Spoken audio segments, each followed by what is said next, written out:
Good morning, good afternoon, and good evening.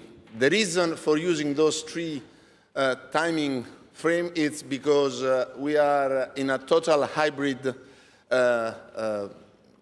moment for this event. We have we are in presence with about 200 people, but what is most important is we have some 100 countries connected from 6 continents, with about 800 people that are listening at your words, comments, and intervention from the real 4 corners of the planet. Good morning again to all of you, and welcome to the Harnessing Artificial Intelligence, Digitalization, Data Governance, and Food Security and Nutrition, this high-level forum organized by the Committee on World Food Security. Before ceding the floor to the moderator of this event, or this long journey, I would like to provide you some insights, some information, some indication for the day.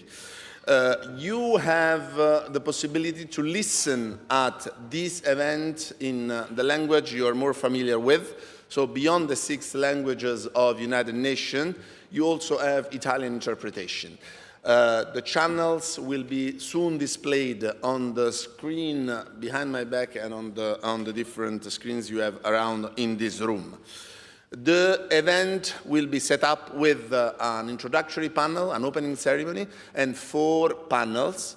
Every panel will have a couple of questions for a total amount of 40 minutes, with then 30 minutes discussion. So there will be plenty of opportunities for all of you to intervene and discuss. And then it will be closed with, with a closing discussion at the end of the 4 panels. You may have the opportunity to intervene for those who are in the room by raising the hands, and for those who are connected in the air by providing a question through WhatsApp. And we will be providing the questions to the moderator that will proceed to read and raise the question to the person who is addressed. Without taking more time, I would cede the floor to Elisabetta Gotor, who will be the moderator of today, who is principal scientist and leader of the Policy Inclusion and Social Economic Analysis for Impact, Alliance of Bioversity International and CIAT. Thank you, Elisabetta, for your time and availability. The floor is yours. Thank you, Marco.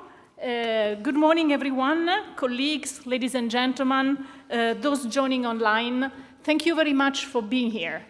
We are in a pivotal moment, and so this meeting and interaction among all us is extremely important. Artificial intelligence is a reality at our disposals. Digital technologies and data systems are rapidly reshaping agriculture and food systems worldwide.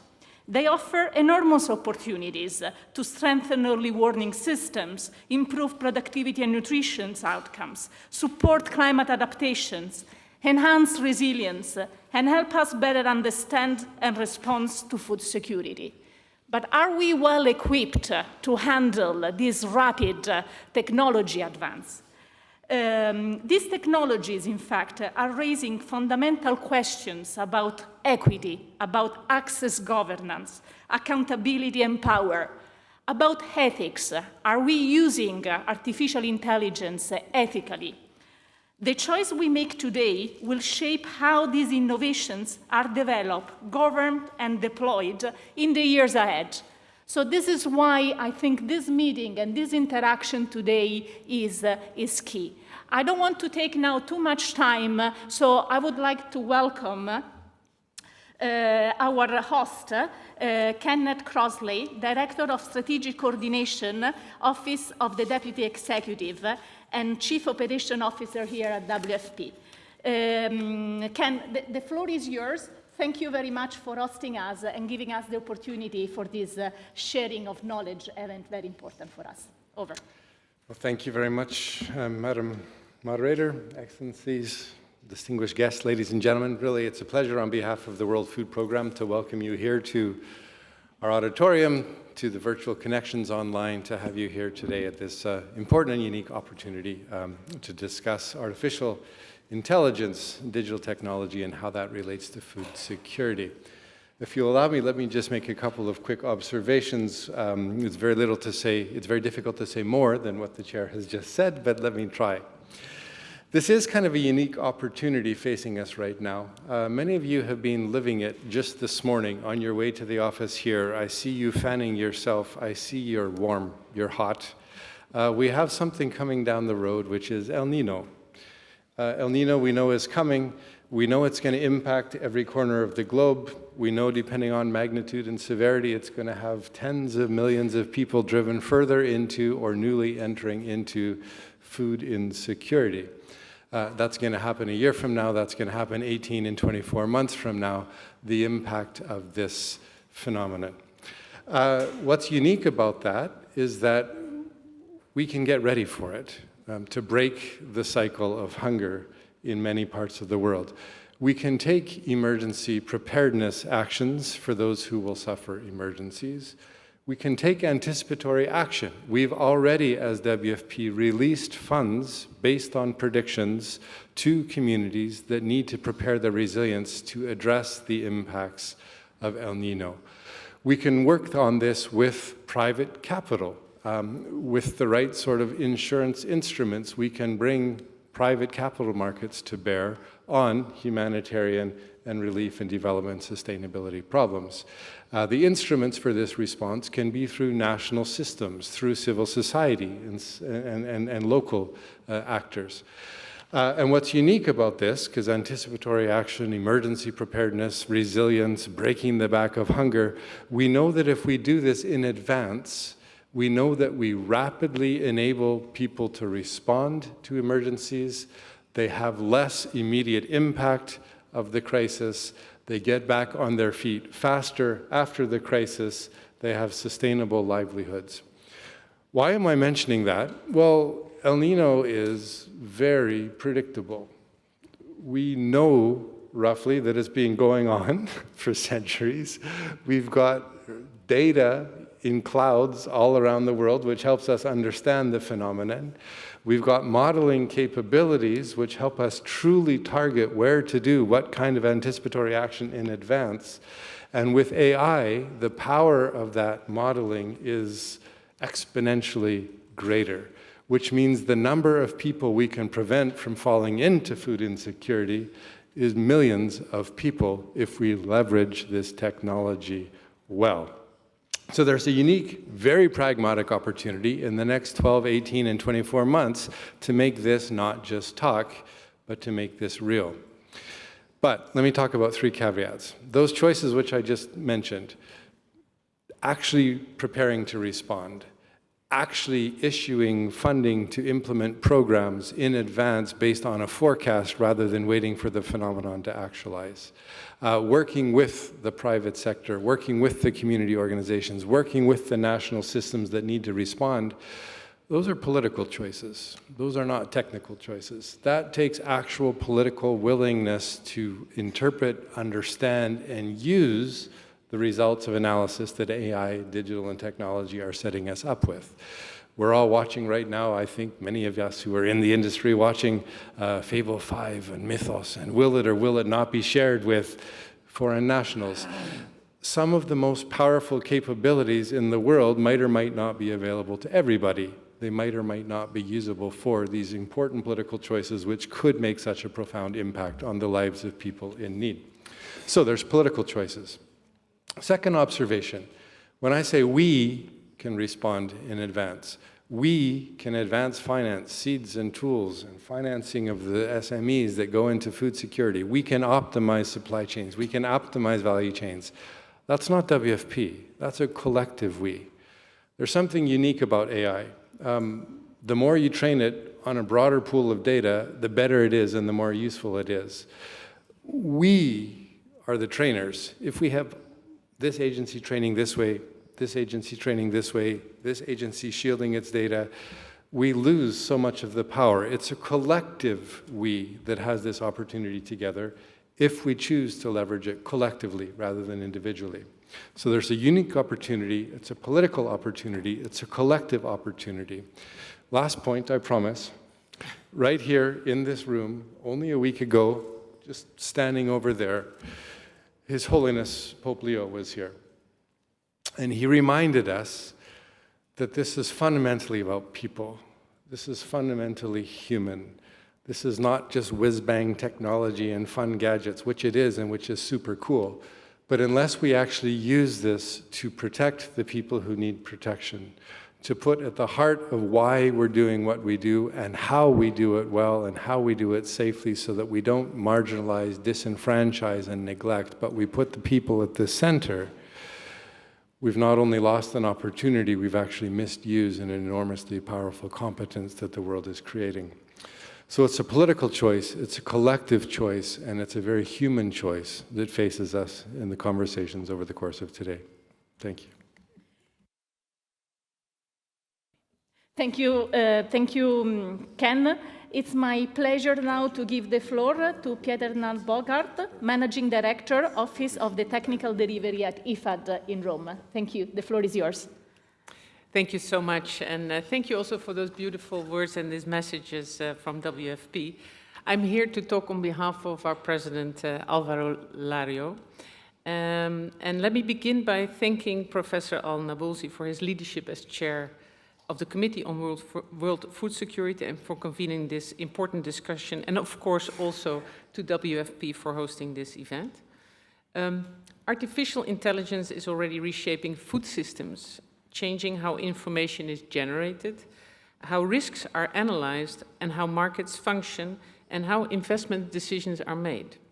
It opens up significant opportunities to bring more people into these systems on better terms. But to realize that opportunity, we need to look at food systems through a slightly different lens. The world doesn't have a food systems problem in the abstract, it has a connection problem, and an opportunity to connect first-mile producers, as we call them, more effectively to markets, services, and value. Today, too many of the people who grow, raise, catch, and process food at the first mile remain only partially connected to the value chains that determine prices, standards, information, finance, and in the end, power. For a small-scale farmer, this is not abstract. It's the price they receive at the market, the weather forecast that arrives too late, the loan that is out of reach, and the buyer whose standards are difficult to understand, let alone comply with. From their perspective, these systems can often appear closed, opaque, and difficult to navigate. AI gives us a chance to change that. The question is not simply whether it will transform food systems, but whether it will help open them, expand opportunity, and strengthen the position of first-mile producers within them. Because connection on its own is not enough. It is how producers are connected with access to timely information, services, finance, and safeguards that determines whether integration leads to greater resilience and opportunity. The real question is how they are connected, on whose terms, and with what share of the value. At IFAD, our conviction is clear. AI must serve rural communities. It must strengthen rural livelihoods and expand opportunity for small-scale producers and rural entrepreneurs. For us, AI is a tool to invest more effectively in rural people and to ensure that the first mile of food systems is no longer treated as the last mile for investment. AI can help us get there by improving how risks are anticipated, as mentioned earlier, how services are delivered, also how producers access finance and insurance, and how markets function more transparently. It can help governments and development institutions better target investments and support where they are needed most. AI can open markets, but it can also enable others to capture data, set rules, and shape systems that farmers do not understand and cannot influence. That is why the governance of AI and data is not just a technical issue. It's a development and an inclusion issue, fundamentally a question of power. The CFS policy recommendations on food security and nutrition data rightly place ownership, consent, and benefit sharing at the center of digital transformation. The challenge now is to translate these principles into investment practice. This means investing in the foundations of inclusive digital systems and ensuring that solutions are designed around the realities of rural people, not simply introduced into their lives. This approach is also central to our own IFAD 14 replenishment, which focuses on financing the first mile, strengthening market access, resilience, and rural employment, and we are already putting this approach into practice. For example, IFAD has supported the Ministry of Agriculture in Tanzania in developing a digital agricultural strategy and data governance framework. This is about putting in place the rules, standards, and safeguards that allow digital agriculture to operate at scale while protecting the interests of those who generate and depend on the data.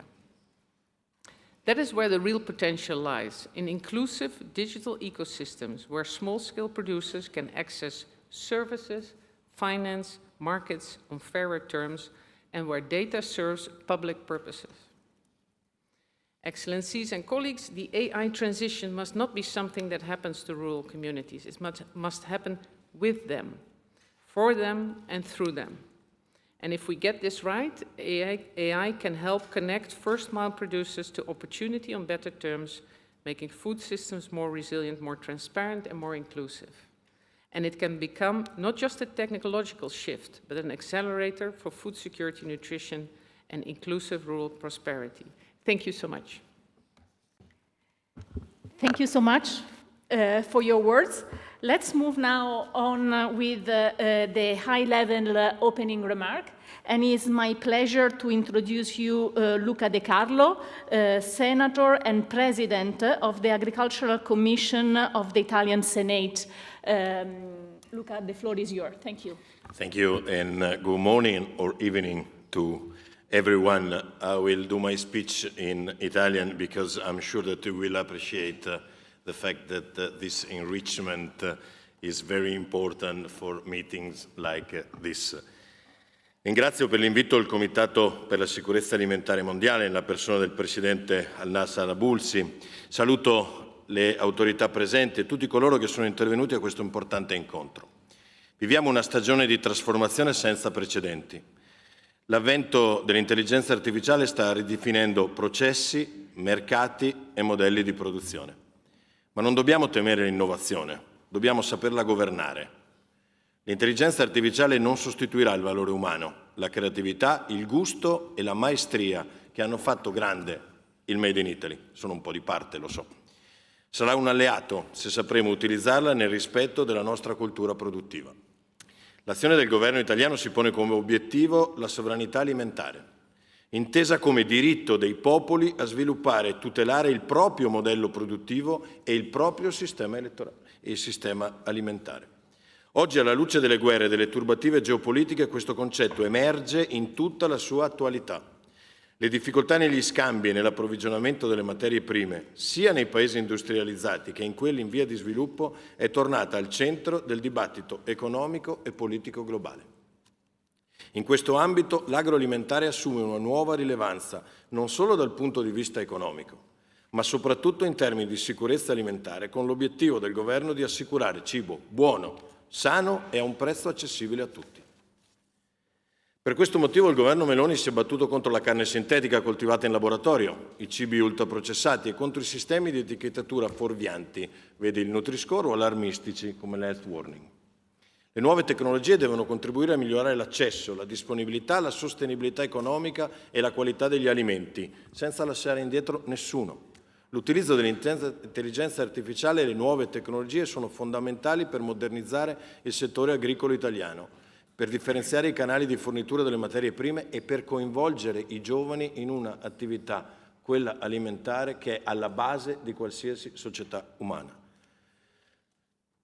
Il rafforzamento delle filiere nazionali e l'innovazione sono al centro di questa azione. Occorre tutelare le produzioni strategiche per favorire l'autonomia produttiva e ridurre la dipendenza dall'estero.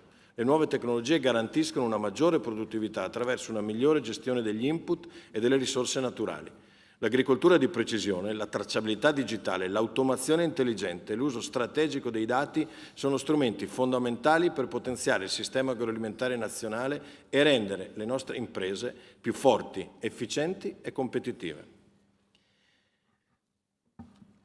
Abbiamo dato in Italia nuovo impulso alla ricerca applicata, quella del nostro istituto CREA, con un piano strategico decennale, capace di venire incontro alle reali esigenze dei nostri agricoltori di fronte alle nuove tecnologie. Uno dei punti centrali di questo percorso è stato lo sviluppo dell'evoluzione delle tecniche di evoluzione assistita, per lo sviluppo prima nazionale e poi europeo di culture maggiormente produttive e più resistenti agli effetti climatici.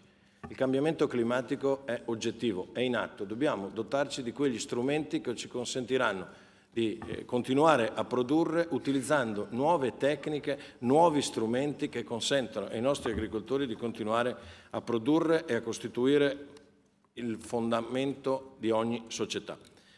Ci siamo dati un obiettivo molto preciso, anche con i rapporti di collaborazione con le nazioni internazionali, attraverso il piano Mattei, diretto appunto a sostenere lo sviluppo dei paesi meno avvantaggiati con un modello di cooperazione paritetica, non predatoria e nemmeno assistenzialista. Si tratta di un nuovo sistema di partenariato euroafricano, incentrato sull'agroalimentare, dove l'Italia fornisce le proprie competenze, le moderne tecnologie per favorire la crescita delle economie locali in sinergia con i governi appunto africani. L'obiettivo è trasferire il know-how tecnologico, macchinari, soluzioni per l'irrigazione e l'agricoltura di precisione e fare rete per formare gli operatori locali, sviluppando filiere e eccellenze produttive territoriali nei paesi partner. Le sfide poste dall'intelligenza artificiale e dalla digitalizzazione devono avere una governance condivisa, perché l'adozione e lo sviluppo delle nuove tecnologie non possono essere affrontate da una singola comunità o da un singolo paese. Pertanto è prioritario rafforzare la cooperazione tra i governi, le organizzazioni internazionali, la comunità scientifica e anche il settore privato e la società civile, organizzazioni di produttori e popolazioni indigene. Il valore aggiunto del Comitato per la Sicurezza Alimentare Mondiale risiede proprio nella sua natura inclusiva e multilaterale, che consente di costruire orientamenti condivisi attraverso il dialogo tra tutti gli attori interessati. Rappresenta infatti questa una sede principale per promuovere un contributo globale su queste tematiche, favorendo convergenza politica, apprendimento reciproco e diffusione della conoscenza. L'obiettivo deve essere quello di mettere l'innovazione al servizio della dignità umana, della sicurezza alimentare e di uno sviluppo integrato. Solo attraverso una governance condivisa e responsabile sarà possibile sfruttare appieno il potenziale dell'intelligenza artificiale e della digitalizzazione per costruire sistemi agroalimentari più resilienti, equi e sostenibili. Grazie. Thank you, Senator. Let's move now online. We have His Excellency Rana Tanver Hussein, Federal Minister for National Food Security and Research, Pakistan. Is the connection on? The floor. Okay. Mr. Rana, please, the floor is yours. Thank you very much for giving me the floor, Excellencies, distinguished delegates, ladies and gentlemen. It is an honor to participate in this high-level forum on harnessing artificial intelligence, digitalization, and data governance for food security and nutrition.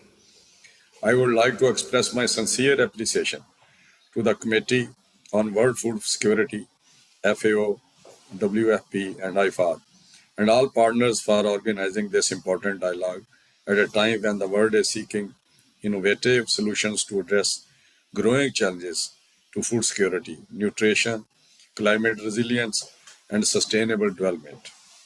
Pakistan firmly believes that digital transformation is becoming a critical enabler for achieving food security, nutrition, climate resilience, and sustainable agri-food system.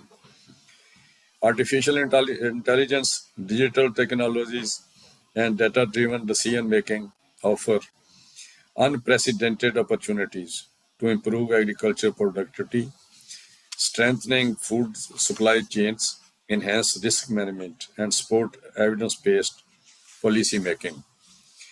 For countries such as Pakistan, where agriculture and livestock are central to livelihood and economic growth, digital innovation is no longer optional, but it is essential. Recognizing this potential, the government of Pakistan is investing in digital public infrastructure and data system across the agri-food sector. Our focus is only on digitization, but on creating integrated, interoperable, and inclusive system that generate actionable intelligence for policymakers, service providers, and producers. A key priority is the development of trusted and interoperable data ecosystem.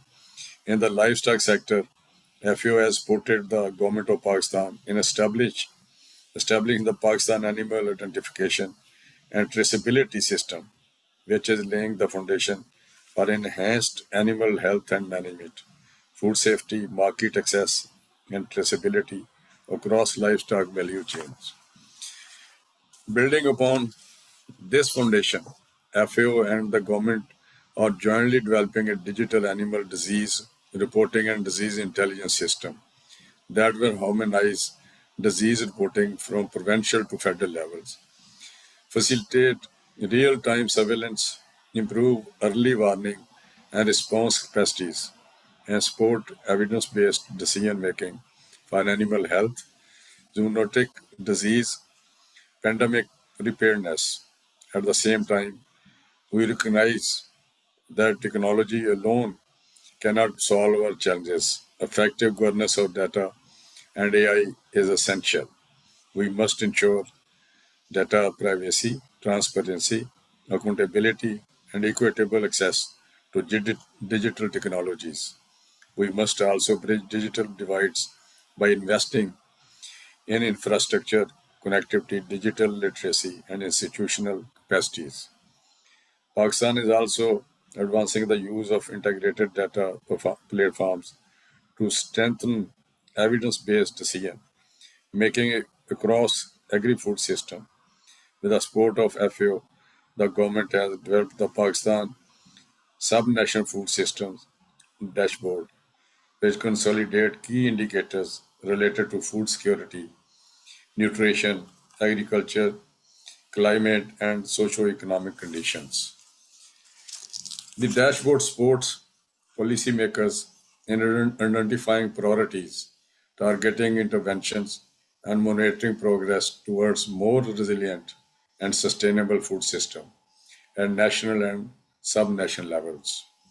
In conclusion, Pakistan remains committed to working with FAO, CFS members, and international partners to harness the transformative potential of artificial intelligence, digitalization, and data governance for more resilient, sustainable, and inclusive agri-food system.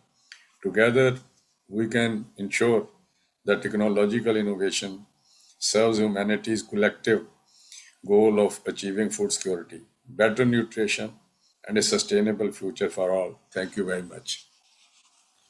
Thank you very much, Mr. Rana. I know you are in transit, traveling, so we really appreciate you being able to participate to this event and to be together with us today. Let's continue with our high-level opening remarks, and it's my pleasure to give the floor to Professor Al-Nabulsi, Chair of the CFS. Please, Professor. Thank you. Thank you, Madam Moderator. Excellencies, distinguished colleagues, ladies and gentlemen, good morning. I would like to thank the WFP for hosting us today. I would also like to thank the government of Switzerland for their support to the realization of this event and representatives of the WFP, IFAD, and the FAO chief scientist, and the government of Italy, our hosting country, for joining the CFS High-Level Forum in Enhancing Artificial Intelligence, Digitalization, and Data Governance for Food Security and Nutrition. It's my pleasure to welcome you all on the behalf of CFS, and I am really pleased to see many of you have joined us today in Rome and online. Artificial intelligence, broadly indeed, including data governance and digitalization, is transforming our societies, economics, and food systems at an unprecedented pace, pushing our life standards beyond any predictable expectation, transforming labor markets by changing entire professional segments or creating new professional categories, modifying strategic sectors related to food security and nutrition, such as health, border control, defense security, migration, and facilitating innovation in new areas of knowledge. All these recognizing that innovation and digital transformation also requires assessing the risks and identifying the safeguards required to avoid unintended consequences. Food security and nutrition is only an area of application of this new trend. Artificial intelligence can provide many potential benefits, such as improving agricultural productivity, strengthening resilience, enhancing early warning systems, and supporting better policy decisions across food systems. Yet, technology and more is general. Innovation by itself does not represent a factor of success. Indeed, a robust management of AI and related area of work, including data governance and digitalization, is strongly required to achieve the desired outcomes. Without the right governance, setting these technologies might risk widening inequalities, reinforcing the digital divide, concentrating control over data, and leaving behind those who stand to benefit the most. Moreover, the lack of policies to reduce barriers to access AI and digitalization can limit or even exclude the use of such technologies by the vulnerable groups, including smallholders, indigenous people, and youth. In addition, transparency about data management and funding that supports the development of artificial intelligence is also a precondition to preserve the independence and integrity of the entire ecosystem. In this regard, the CFS multi-year program of work envisioned this high-level forum to focus on exploring the potential and the risks of artificial intelligence and digital technologies in addressing the challenges of food security and nutrition, with focus on promoting inclusive, transparent, and accountable data in agriculture and food systems. I would also like to acknowledge and thank the high-level panel of experts on food security and nutrition, HLP, for producing the note that supports our discussion today, and all the contributors who provided inputs through the process of open consultation. The note identifies the best available scientific evidence, creates a common understanding of the potential and the risks, and ensures that CFS dialogue is informed by rigorous, independent, and policy-relevant analysis. The question before us today is not whether artificial intelligence and digital technologies will shape the future of food system. For the CFS, the real question is whether we will shape their development and governance in a way that uphold the right to adequate food and ensure that technological progress translates into better food security and nutrition outcomes for all. This critical endeavor requires dialogue across sectors, disciplines, and multiple stakeholders. This is where the Committee on World Food Security can play a significant role, and the goal of our meeting today. Today's discussion will focus on three interconnected priorities. First, access. The benefits of digital transformation must reach everyone, particularly small-scale producers, women, youth, and vulnerable communities. Second, governance. We need a transparent, inclusive, and rights-based framework that promote trust, ensure accountability, and enable innovation while protecting people. Third, finance. Responsible digital transformation requires sustained investment, not only in technology, but also in infrastructure, capacity, public digital goods, and local innovation ecosystem, ensuring that no one is left behind. Excellencies, ladies and gentlemen, colleagues, the discussion and the question we address today will contribute to shaping the future of food systems. Through its inclusive and multi-stakeholder model, CFS has an essential role to play in ensuring that the role of innovation we are discussing remains people-centered, right-based, and contributes to more resilient, equitable, and sustainable food systems. I encourage all participants to engage openly and continue constructively, and I look forward to a rich discussion whose outcome will help and inform future work of the committee. Thank you. Thank you, Professor. We move now on with our program, and we have a video message from Mr. Evan Fraser, member of the high-level panel of experts on food security and nutrition. The video can be displayed, please. Hi, my name is Evan Fraser. So thank you so much for the invitation to present our background note on harnessing AI for food security and nutrition. We all know that AI has potential upsides for food security, and it provides early warning systems. It can provide precision agriculture, supply chain efficiencies. The background note tries to document these potential upsides very carefully, but there's also a lot of potential downsides, from the environmental costs of data centers to losses in data sovereignty. Again, the backgrounder tries to outline these in detail. As we were working on the background note, two things for me stand out that really gave me pause. And the first is that projected AI data center investment stands at around $6.7 trillion by 2030. Meanwhile, the United Nations estimate that about 300 billion is what it would cost to end world hunger over the same period of time. The second thing that really gave me pause is that the places where AI could do the most good for food security are precisely the places where AI performs the worst in terms of food security. And this is because training data doesn't exist, that data deserts and food insecurity hotspots are in the same places on the map. Now, these are not arguments against using AI. They're arguments for asking the right questions.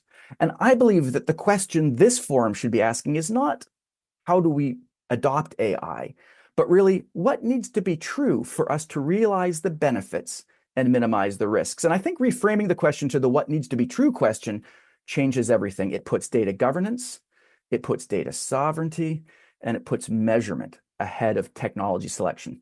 Now, the background note gives us a detailed checklist of what we think needs to be true. It's found in boxes 1 and 2. Let me distill this down right now into 3 key imperatives.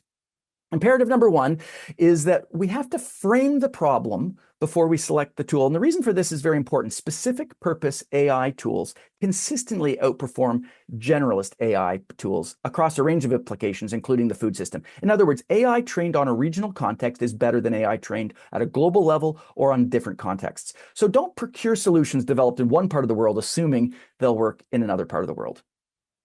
Point number 2 is that we need to treat data governance as an infrastructure and not as an afterthought. We need to move from aspirational frameworks about what should happen to frameworks around data governance that all involve technical implementation. We need to have data spaces that make data rights enforceable, not just declarative. And finally, food security and nutrition are the outcomes, not adoption of AI. User numbers, clicks, downloads, those are not food security. Yield, access, nutritional status, these are the only valid metrics by which we should be evaluating the performance of AI in the food system. So let me close with 2 very quick futures. They're illustrative, they're not exhaustive, but they're grounded in the evidence from the background note. And in the bag future, at the geopolitical level, we can imagine a world where a small number of firms control the data infrastructure underpinning the global food system. And in this bad future, perhaps governments of the global south pay recurring subscriptions to access early warning systems that they don't own. Perhaps these early warning systems are built on farmer data that no one consented to share, and that digital dependency becomes layered on top of food dependency. In this bad future at the farm level, we can imagine smallholder farmers in Sahel getting crop advice from AI trained, say, on American or Canadian data.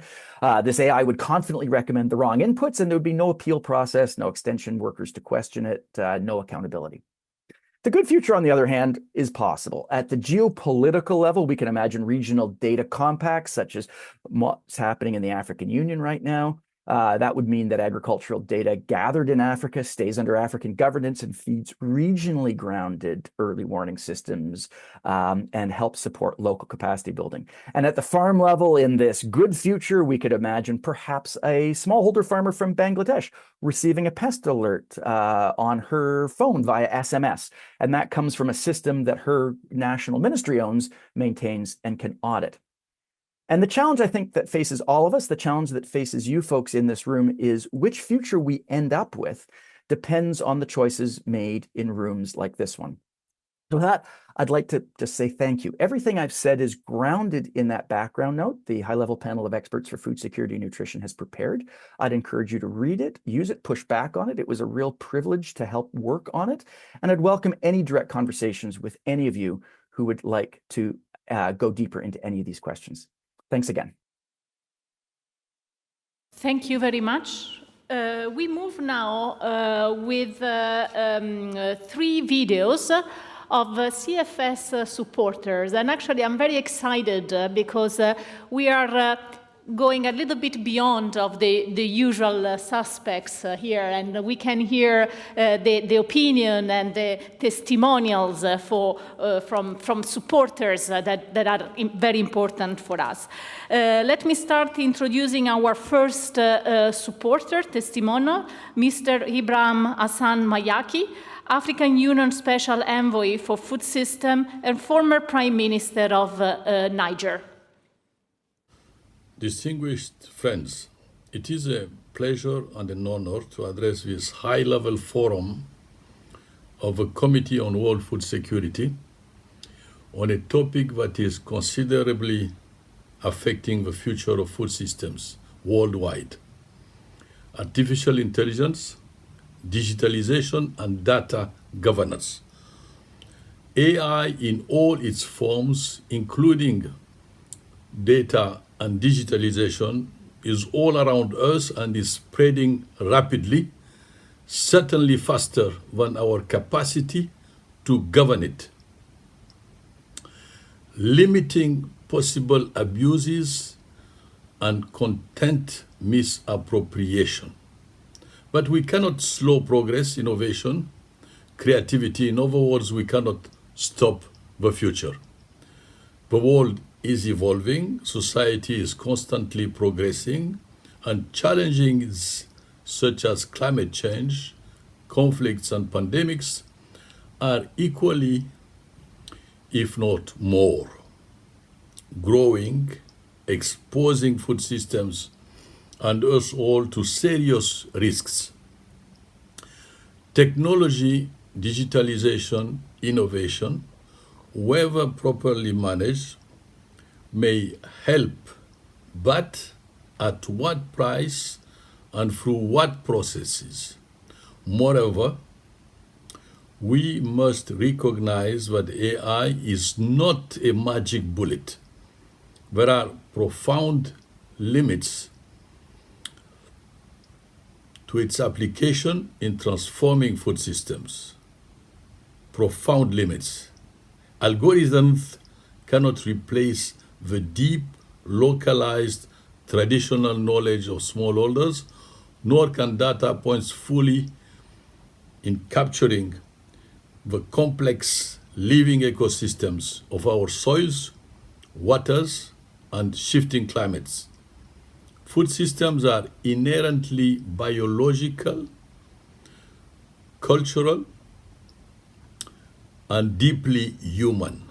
They cannot be optimized by codes alone. The critical question is not whether AI and digitalization will shape the future of food security and nutrition. The question is who will benefit, under what rules, and with what safeguards. As it stands, we are facing a stark AI divide. If left unregulated, this technology risks exacerbating deep-seated inequalities, concentrating power and data in the hands of a few tech giants and wealthy nations, while further marginalizing small-scale food producers in the global south who lack basic digital infrastructure and digital literacy. In this context, the Committee on World Food Security, because of its inherently inclusive character and its nature as an intergovernmental platform, has a unique role to play in facilitating an open and democratic dialogue on such complex and sensitive issues. And we need innovation, one, to freely let people access it. Two, we need innovation that protects public interests. Three, we need innovation that supports the progressive realization of a right to adequate food. And overall, we need innovation that contributes to sustainable development. In dealing with this titanic challenge, we need responsible investments, financing the technological edge without creating rigid monopolies, adequate governance settings, and avoiding access barriers. We must bridge the digital and AI inequality gap so that a farmer in Africa or Latin America has the same agency and benefit as an agrotech corporation. Through this paradigm, and by respecting the boundaries of where technology ends and human-centric stewardship begins, we can aim to have a just and democratic innovation accessible to all, leaving no one behind. Events of this kind, organized by the Committee on Food Security as a platform for dialogue, are the foundation of an adequate democratic evolutionary process for innovation, and this should be the approach we take, which is a win-win approach for all. I thank you. I'm truly delighted to participate in this high-level forum on artificial intelligence, data governance and digitalization, organized by the Committee on World Food Security. Unfortunately, I cannot be with you due to my commitments with the FIFA World Cup 2026. The Committee on World Food Security of the United Nations plays a critical role in securing policies and advocating for food security and nutrition. The policies and actions of the committee proved to be not only effective but urgently necessary for the times we live in, as in the case of this high-level forum. Artificial intelligence, digitalization, and data governance, but innovation more generally, are all around us, fully permeating our daily lives, and sport is no exception to this. I have spent my life in sport as a football referee and now as a referee manager, as a FIFA referee manager. From my experience, I can confidently say that technology, such as artificial intelligence, can be applied to sport to help improve performance and prepare athletes for better physical condition. Moreover, proper nutrition combined with a careful analysis of food data and the nutritional program athletes follow helps to make our activities more effective and safer.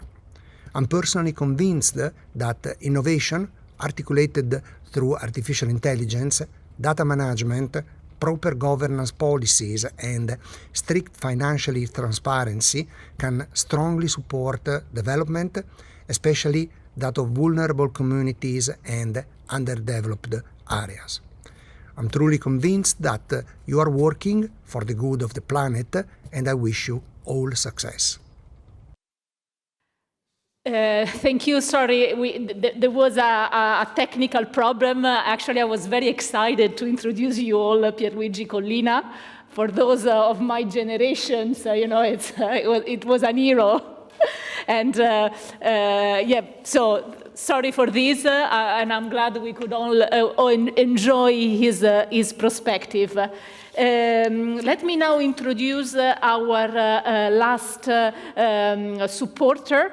He will bring us to the moon and back in a short period of time. It's my pleasure to introduce Walter Villadei. He's an astronaut from the Astronautica Militare Italiana. And the floor is yours, please. dear participants of the high-level forum on the AI, digitalization, and data governance, on the World Committee for Food Security and Nutrition, good morning, or good evening, or good afternoon to all of you. I'm Colonel Walter Villadei from the Italian Air Force. I'm an Italian astronaut, and I had the privilege to fly on the mission Axiom 3 in 2024. I'm very glad and honored to have the opportunity to address you. Just a few thoughts at the beginning of your work as a high-level forum.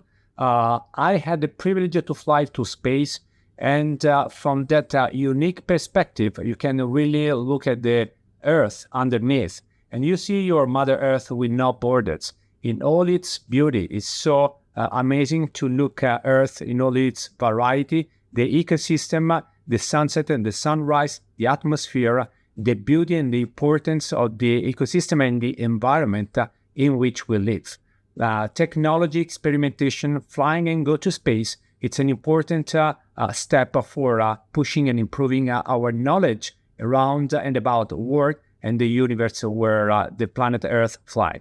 I want to tell you that technology is very important. AI and space will be the frontier where the humanity will push and project itself in the future decades. I think it's very important to be part of this evolution, this process. And in space, along with this new technology, we can define and search for the answers to the so many challenges that we have on Earth for getting the sustainability of our life on the planet Earth. From this perspective, I want to just wish you all the best and fruitful work for your high-level forum. I'm very glad to have this opportunity, and all the best to all of you. Thank you. We move now with our keynote speaker, and it's my pleasure to introduce you all Dr. Charles Spillane, FAO Chief Scientist. Charles, please, the floor is yours. Thank you. Thank you, Madam Chair. Excellencies, distinguished delegates, colleagues, ladies and gentlemen, it is really a pleasure to join you for this high-level forum on artificial intelligence, digitalization, and data governance for food security and nutrition. I thank the Committee on World Food Security, the World Food Programme, IFAD, CGIAR, and all our partners for bringing us together. Let us begin by reminding ourselves of one simple truth. We cannot eat data and algorithms. AI and digital tools can amplify and make more efficient what already works. They cannot replace it. Where strong institutions and good data exist, AI can speed up progress on food security. But where they don't, no digital tool can fill that gap on its own. Closing that gap is what I want to focus on today. Let us not forget who we most urgently need to reach, and let us recognize that the digital divide between those with meaningful access to digital technologies, including AI, and those without, remains large and is widening. Malnutrition today has three faces: undernutrition, hidden hunger, and overweight and obesity. Each of these meets the digital divide differently. For the undernourished, 96% of the world's offline population lives in low and middle income countries, the very same places where hunger is most concentrated. That means that AI and digital tools cannot directly reach the people who need them most. But they can reach them by strengthening the extension systems, the supply chains, and the social protection programs that already serve them. In the absence of universal digital access, financing and protecting that intermediary layer is the real constraint on impact, not the sophistication of the AI itself. Obesity's relationship to the digital divide is less clear-cut. It spans rich and poor, connected and unconnected alike.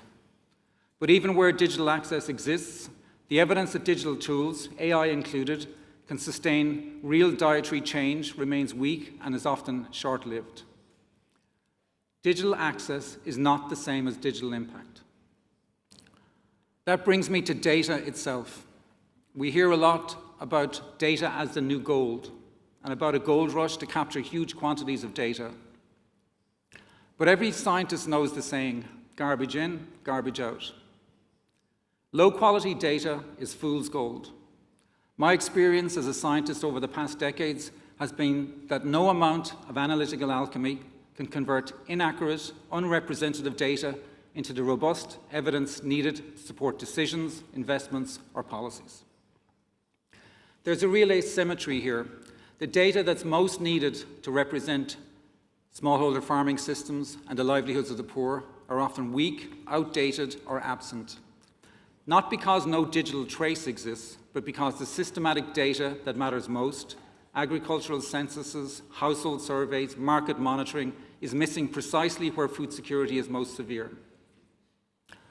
Across low and lower middle-income countries, agricultural policy and investment decisions are too often made without the benefit of quality data. Governments, businesses, and smallholder farmers are deciding on agri-food investments and actions without the robust evidence needed to inform them. This is why the FAO IFAD World Bank 50 by 2030 initiative, building national agricultural statistical systems in 50 countries, matters. It treats data as a foundational infrastructure, not as an afterthought, owned by the countries it describes. This is also why digital public goods matter. The UN Secretary General's Roadmap for Digital Cooperation defines digital public goods as open software, open data, open AI models, and open standards that help attain the SDGs. FAO now hosts 11 digital public goods in the Digital Public Goods Alliance Registry, including the Hand-in-Hand Geospatial Platform, Open Forests, AgroVoc, and WAPOR, ensuring that the foundations AI depends on are built collaboratively and freely accessible, rather than locked behind proprietary systems that exclude the countries and farmers who need them most. One example, FAO is among a range of partners, including CGIAR, the World Bank, and IFAD, working with the UAE on Agri-LLM, an open-source language model being fine-tuned for agriculture to close the information gap in the languages farmers actually speak. When AI systems are designed around local languages, local knowledge, local data, and local institutions, it can become more inclusive and more effective. Digital public infrastructure takes this further. Just as roads and electricity are critical physical infrastructure for development, digital public infrastructure, secure digital identity, payments, data exchange, is the foundation that lets farmers, institutions, and AI tools connect to digital services and to one another. The UN has named digital public infrastructure a top global priority, targeting 100 countries by 2030, with a safeguards framework to keep it rights-respecting and inclusive. Our engagement with digital public infrastructure positions FAO not only as a user of AI, but also as an enabler of the infrastructure AI needs to deliver impact. I also want to flag a broader tension that is now emerging. Last week, our Scientific Advisory Board to the UN Secretary General met in Turin, and we discussed open data, open science, and AI governance. We're finalizing a brief on AI on agri-food systems shortly. Next week, the UN's Independent International Scientific Panel on Artificial Intelligence presents its preliminary report at the Global Dialogue on AI Governance in Geneva. As AI advances weekly, tension is growing between open access and a rising trend towards data and digital sovereignty as countries seek to reduce their risks of digital dependency. We may be headed towards a type of data winter, where data becomes less available across borders. The downside is not simply less sharing, but duplication. Parallel data sets, parallel models, parallel research, built in isolation rather than together, slowing our collective ability to address problems like food security that do not respect borders.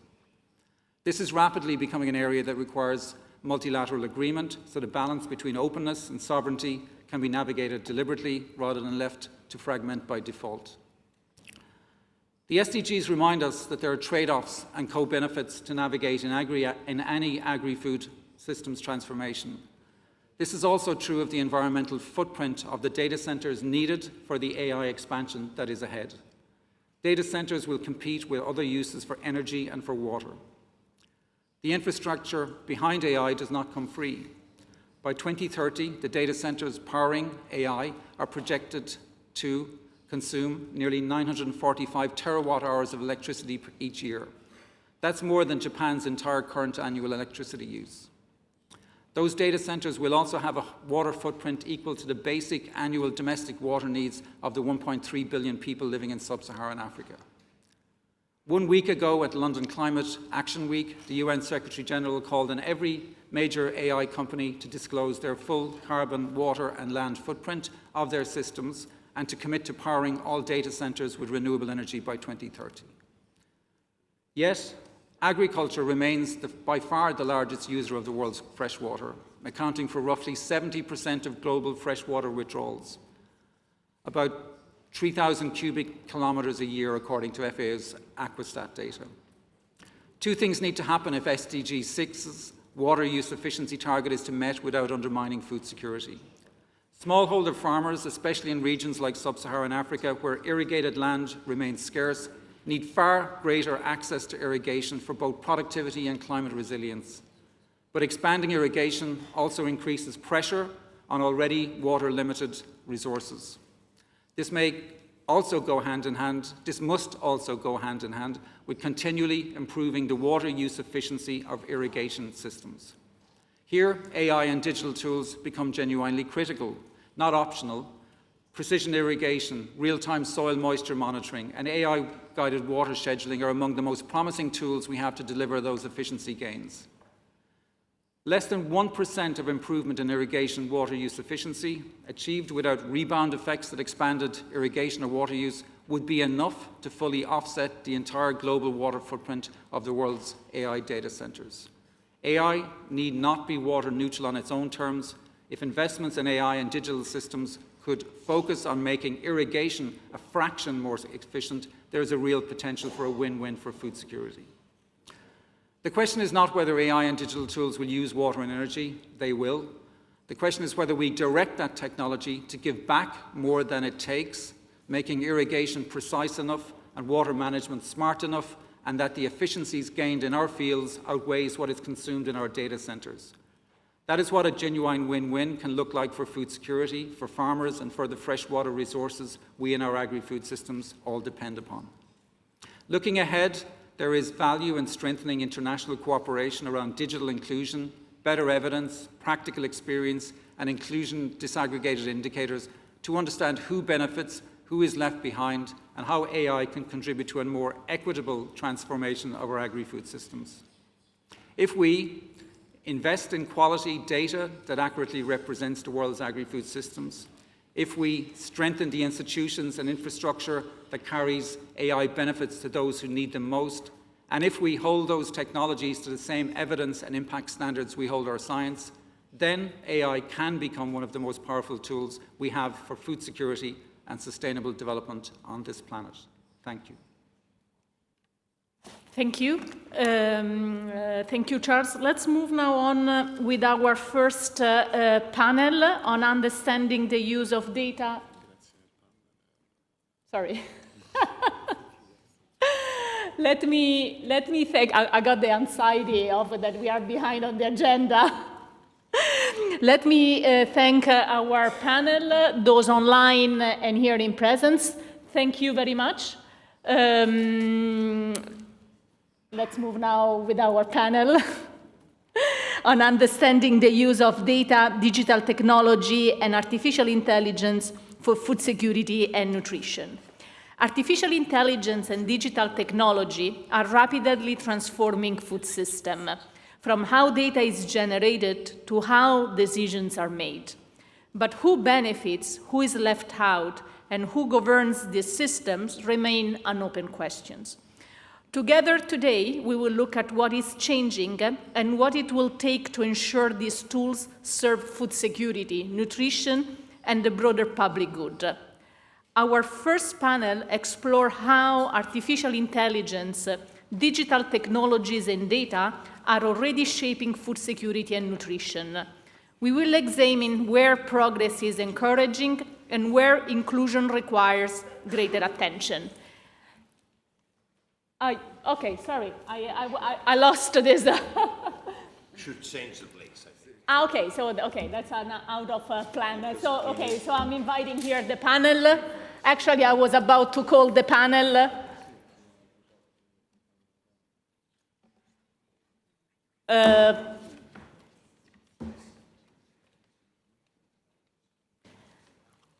Can I continue? I don't know. Here it's So let me introduce the panel while they are preparing the room for us. It is my pleasure to introduce again Pieternel Boogaard, Managing Director at IFAD, Rikin Gandhi, Chief Executive Officer, Digital Green, here with us, Mr. Cesar Augusto Vargas, Principal Investigator of the Colombian Agricultural Research Corporation, AgroSavia. Thank you, Cesar, for being online with us. I realize now in Bogota must be like 4 a.m. in the morning, so thank you very much. Mr. Jim Thomas, Hopper Dean Foundation, and Mr. Pat Mooney, panel member of the IPBES Food. We also have online Mr. Yazid Nasser Abalazan, Director of Early Warning Operations, General Food Security Authority of South Arabia. I think the panel all is here. Again, apologies for this house cleaning mess that was out of program. Let me pose now to this distinguished panel 2 questions, and I would like then, I'm glad to moderate the discussions. So the first question is, we are at an early enough moment that the choices we make now about artificial intelligence and digital technologies will shape outcomes for decades. Looking at where things stand today, what gives you most confidence that we are on the right track? And where do you see the most important course corrections that's still needed? So do we need to steer the boat? And if so, how? And my second question is that digitalizations become increasingly central to rural development strategies. Question of readiness, infrastructures, and capacity become more urgent, particularly for countries and communities that are still catching up. How do we ensure that this pace of digital transformation in food system create a rising tide rather than a new kind of gap between those who can engage and those who cannot? So how do we ensure that no one is left behind? Without any further ado, I am glad to give you, Pieternel, the floor, and I look forward for this session. Thank you. Thank you so much. And of course, these are very, very good questions, very important questions. And as we already heard this morning, the urgency to use AI is there, but also the pitfalls and concerns about AI, the concentration of capacity and the footprint that we heard about this morning. But the way, in the end, there's clearly a strong recognition that artificial intelligence and digital technologies are no longer optional for agricultural development. They are becoming integral tools and should be harnessed to deliver improved agricultural productivity, but not only productivity. It's also about strengthening resilience and expanding opportunities for rural smallholder farmers. Luckily, we see increasing investments across countries in digital public infrastructure and also partnerships between governments, development partners, and the private sector. And there's a shift from focus on digital technology itself to how can digital agricultural solutions deliver better outcomes for farmers.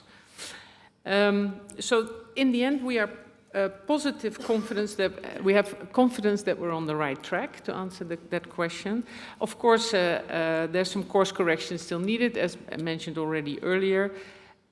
First of all, because we need to recognize that the pace of AI advancement in comparison to the fight against hunger and inequalities is not moving at the same pace. And digital technologies alone will not transform food systems without building the enabling ecosystems, the digital ecosystems that allow for digital agricultural solutions to deliver impact at scale.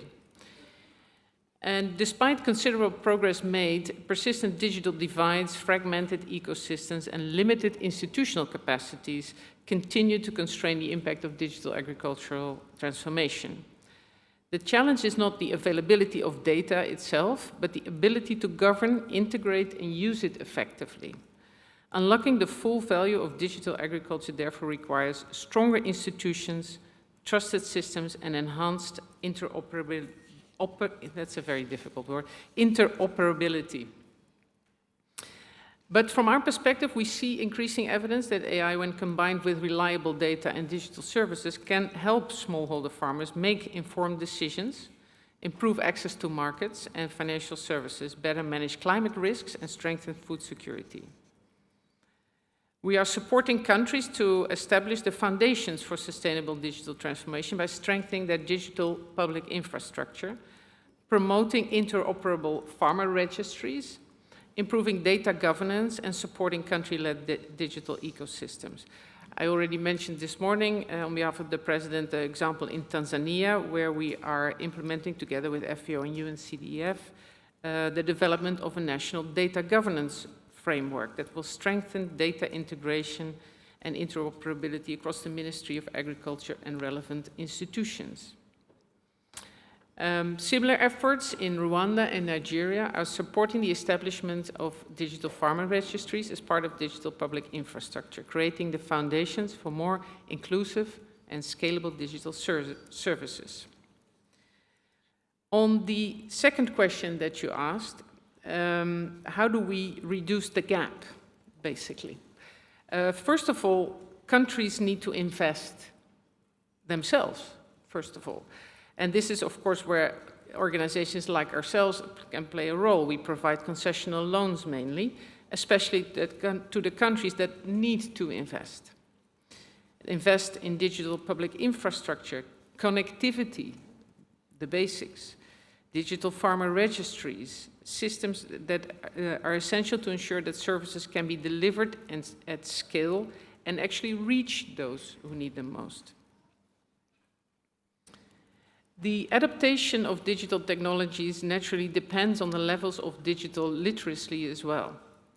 Our experience shows that digital tools are most effective when they complement existing extension systems that are designed around farmers' needs, local languages, and local realities. Human-centered design is therefore fundamental to achieve meaningful adoption and long-term impact, as the example that was mentioned by FAO shows as well with the digital green, where we were using AI and combining it with large language models to facilitate local languages.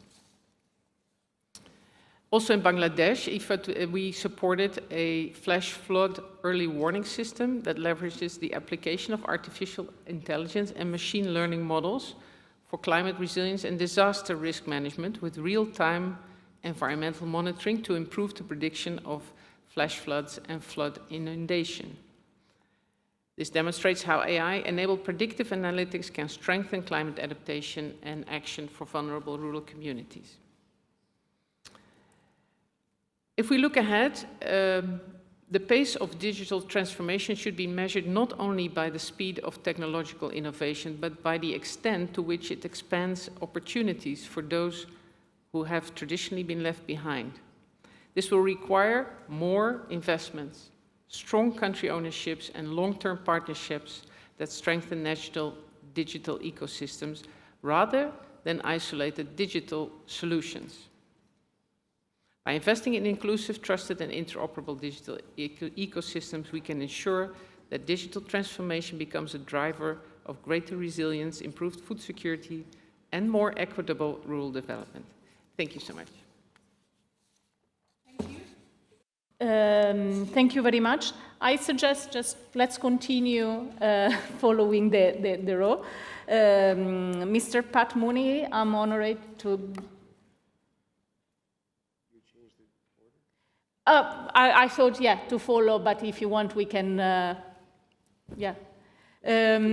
Let's say, okay. So it's my pleasure to give the floor to Rikin Gandhi, Chief Executive Officer at Digital Green. Please. Great, thank you so much for having me. It's great to be on this great panel with all of you. So imagine that you're an agricultural extension worker tasked with training farmers on an improved agricultural practice. Farms are diverse and communities are remote.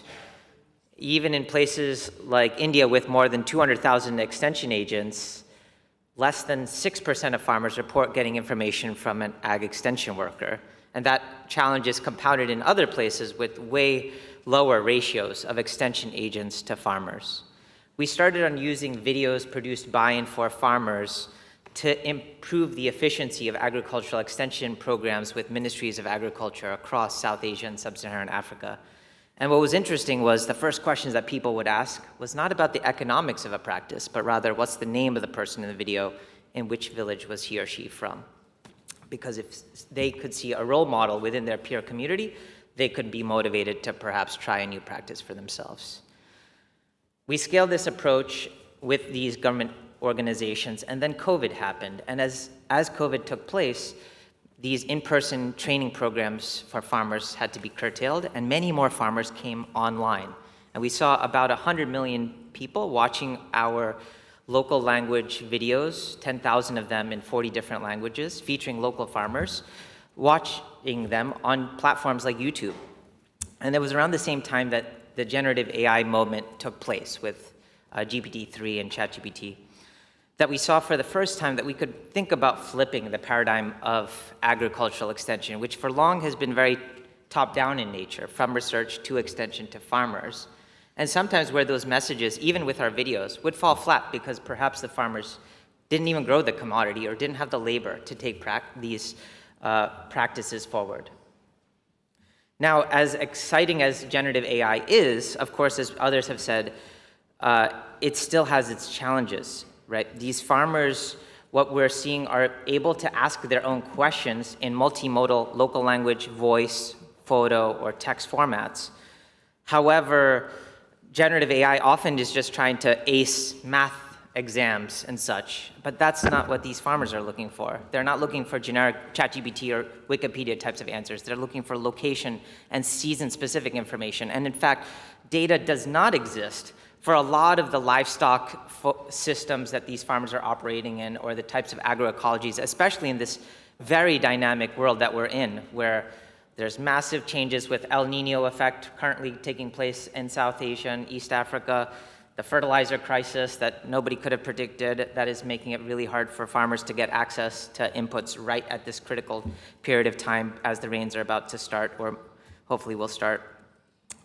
And what's needed is local agronomy, local experts in close proximity to help to train these systems. As an example, the word Biga means different units of area in the state of Bihar, and we need to build these systems to understand those types of units that can vary depending on which part of Bihar that you're located in.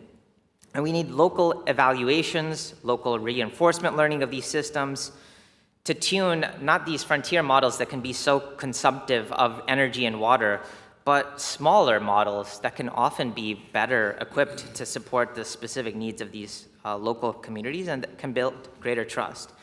And ultimately, agriculture is such a physical vocation, which is so location and season or time specific. Of course, information alone is not going to solve any of these farmers' problems. It needs connections to local government subsidies and schemes, to private sector inputs and offtake opportunities, to cooperatives.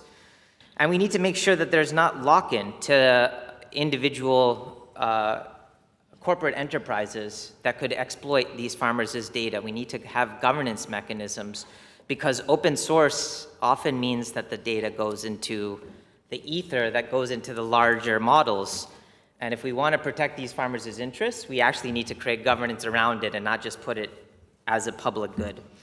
And so last couple of comments I'd say is that we need to make sure that we design for these communities and make sure that these systems, which often are being trained on global north data for conventional ag systems, for English language type of support, are representative of the types of diversity of agroecologies and farming communities that all of us are trying to support, that we piggyback on the networks that these farmers are building upon, whether that is their social networks of fellow farmers, community members, that they often are relying upon for information, as well as the digital networks of telcos and satellite providers that are increasingly providing access to these communities.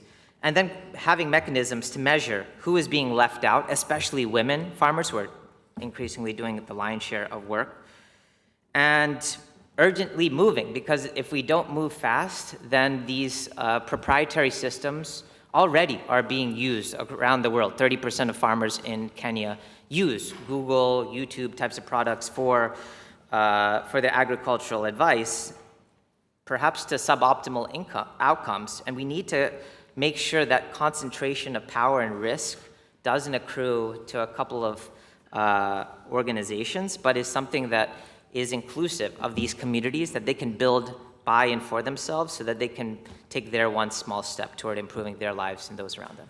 That's Thank you very much. I would like to give the floor now, actually, the video to Cesar Augusto Vargas from AgroSavia. Again, thank you for being online with us. I know it's very early in Colombia at this time. Thank you so much. Muchas gracias. Estoy muy honrado de poder estar aquí con ustedes. No sé, ¿me están escuchando? ¿Me confirman si me escuchan bien? Perfecto. Gracias. Bueno, muchas gracias. Estoy muy honrado de estar aquí. De verdad, sin lugar a dudas, es algo que me hace muy feliz por participar de este evento tan importante y de dar a conocer un poco de las ideas que tenemos aquí desde Latinoamérica y de lo que hacemos aquí también. Y pues particularmente para la pregunta que estamos mencionando, yo creo y estoy muy convencido de que sí, de que vamos por buen camino. Estamos llegando a un punto en donde tenemos acceso, ya todos nuestros colegas han mencionado ese punto en particular, de que la disponibilidad de estos modelos ha crecido significativamente en términos de la inteligencia artificial, en términos de hardware también, que de pronto no lo han mencionado mucho, pero también además de que tenemos open source software, también tenemos open hardware. Y ese open hardware también nos está permitiendo construir dispositivos in situ que nos permitan medir cosas que antes no podíamos medir o que era muy costoso hacerlo, ¿no? Entonces, además del software, el hardware también está siendo disponible de manera masiva. Eso me alegra mucho. Y de hecho, aquí en Colombia, donde tenemos mucha de la población rural haciendo agricultura y dándonos comida a todos nosotros, pues estamos muy contentos de poder utilizar estas herramientas y seguir construyendo estos dispositivos de bajo costo para seguir midiendo cosas que son relevantes para la agricultura, ¿no? Entonces, desde dispositivos para medir NPK de manera indirecta hasta pasar por humedad de suelo y llegar a cosas como el clima, incluso en donde nosotros estamos haciendo nuestros propios dispositivos y desconectándonos un poco de las suscripciones de estas grandes casas que proveen estos sistemas de medición. Entonces, por ese lado, seguimos como estamos como muy contentos con eso, por poder acceder a estas tecnologías. Lo estamos haciendo, lo estamos llevando a los agricultores desde AgroSavia, que es la institución de investigación para la agricultura en Colombia, que es una institución del gobierno. También el hecho de que estamos recolectando data, también estamos en el gobierno buscando esa posibilidad de que podamos recolectar esta data y la podamos dejar accesible para que nuestros investigadores, nuestras empresas puedan construir estas herramientas, tanto hardware como software, de manera que podamos todos ir avanzando en el camino hacia una sostenibilidad como tal. En términos de comida, ¿no? Tener esta seguridad alimentaria que tanto nos vendría bien a nuestro país. Sin embargo, pues, además de esta alegría, pues hay que pensar también un poco en las limitaciones que tenemos.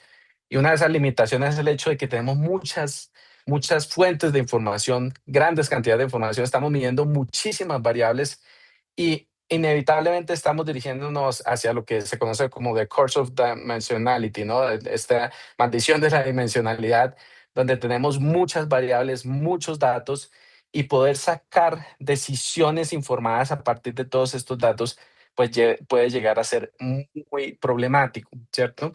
Entonces, en ese sentido, dirigir las búsquedas o localizar en términos de contexto toda esta información, ponerla en términos, como lo decían nuestros panelistas también anteriormente y nuestro keynote speaker, esto de localizar esa información y también de ponerla en el tiempo, ¿no? En el contexto del tiempo también, en donde dependiendo de la temporada en donde estemos en términos de cultivos, pues podamos tener esa información relevante para tomar decisiones clave para que la productividad y sobre todo para que alcance la comida para todos, ¿no? Que es lo que buscamos todos.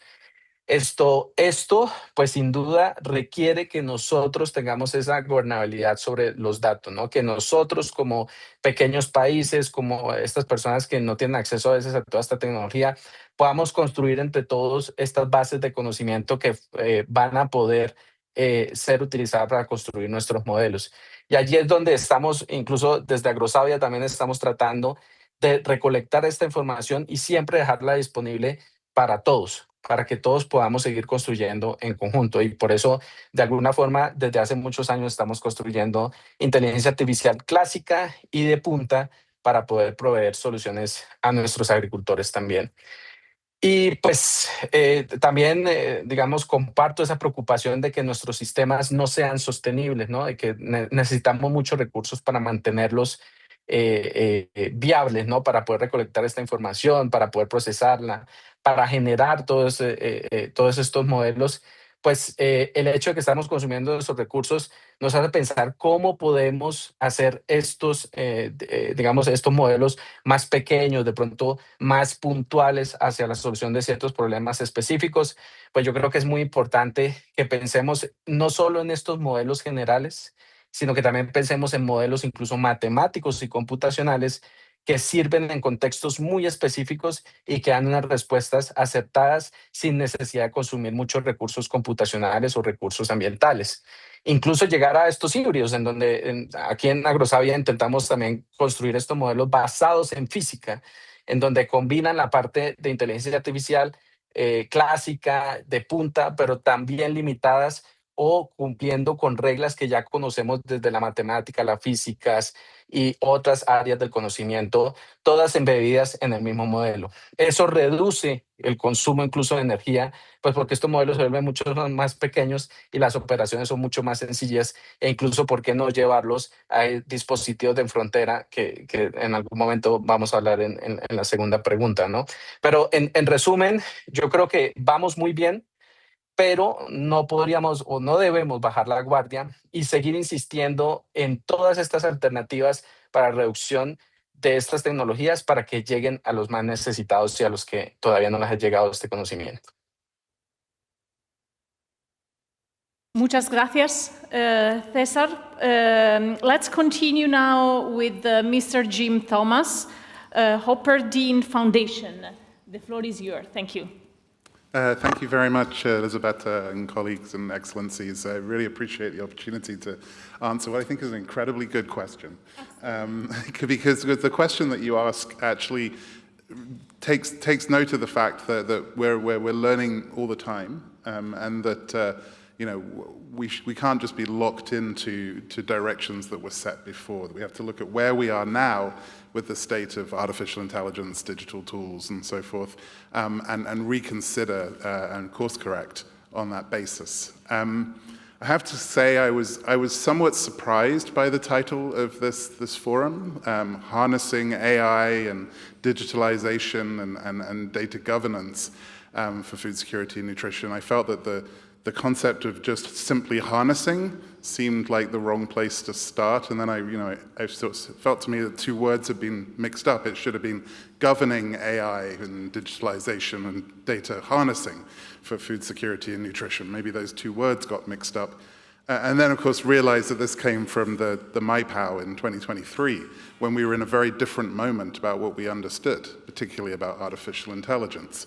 As Rikin was saying, it was that moment just after the release of ChatGPT where policymakers and others were a little entranced by these new tools and maybe hadn't yet begun to see the real impacts of them. And now here we stand in 2026 with some very real impacts all around us. And it's going to be important that as this process moves forward, maybe into the CFS and beyond, and I'm so glad the high-level panel is picking this up, that we start with governance, that we recognize that, part of the reason we are sweltering outside in Rome today is because of the fact that we have 2 to 3% of energy production is going into these data centers, and that's going to be doubled by 2030, such that major corporations are ditching their climate change promises.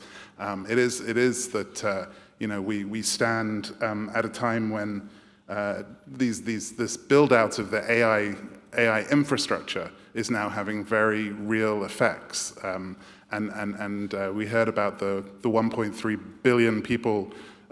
Water for 1.3 billion people that's being potentially diverted towards data centers by 2030 that UN University has pointed to, and the electricity use the size of Japan and so forth. But the world leaders are also beginning to course correct as well. It was very encouraging when President Ruto from Kenya, who had signed for a 1 gigawatt data center, actually stood up and said, I'm canceling this because this would use half the electricity in the country and much of the water in a water-stressed place. So this points to why we need to have a governance discussion, and that's exactly what the Secretary General has requested across the UN system. The industry and others can talk about how we harness this. Academia should talk about how we harness small models and so forth. But the CFS is the place to start with governance. And I think to go to the second question, that governance has to have 3 questions that we need to dig into. The first question is, even before we apply any of these tools to agriculture, to the food system, what impact are they having? So it is already the water that's being taken, already the impact on land use from the build out of the AI supply chain. I was recently in Zambia, where there's been a significant spill that killed one of the life in one of the rivers in Zambia, the Kafue River, as a result of the attempt to try and expand the copper industry there. So the mineral extraction is another issue. All of that, even before we get to applying this, has to be looked at and the impacts on food security and nutrition. Then, of course, we have to look at the question of what this means for food security and nutrition, for bringing in these tools, but not just on the field, not just the use of chatbots in extension, but also for breeding. We should look very clearly at the idea of generative biology, where increasingly more genomic data is being taken from farmers, from soils across the world to try and breed new genetically engineered microbes and ingredients. And what that means, but also at the consumer end, the use of surveillance pricing, for example, and what that means for affordability and food security. So we must look right through the chain at these questions and impacts, and of course ask how this can be done differently or whether this is the right approach. And then I think thirdly, it's going to be important to look at systemic effects. That not only do we know that generative AI at least has hallucinations and errors, and when that's in a text, it's kind of funny, and when that's responsible for the bombing of a girls' school in Iran, it is not funny. But when that's in fact used in the food system, we have to be concerned about the vulnerabilities that creates, and the vulnerabilities of basing our food system upon electricity and data, and how that creates new vulnerabilities, and whether that's something that we choose as a direction. So I think the task before the CFS, which is a governance fora, is not to set out different ways this can be harnessed, it's to set out how this can be governed and how this can be governed most equitably. I really appreciated the focus on social and economic considerations and environmental considerations. Let's put that at the heart of the discussion. Thank you. Thank you very much. As a scientist that has worked for almost 20 years on plant genetic resources policy and agrobiodiversity, it's a real honor to introduce and have here in this panel Mr. Pat Mooney. The floor is yours. Thank you. Yes. Thank you very much. I must say I'm grateful to the CFS, and it really shows the importance of the CFS that you've been able to create this forum and an important discussion on an absolutely critical issue. So thank you to the CFS for this.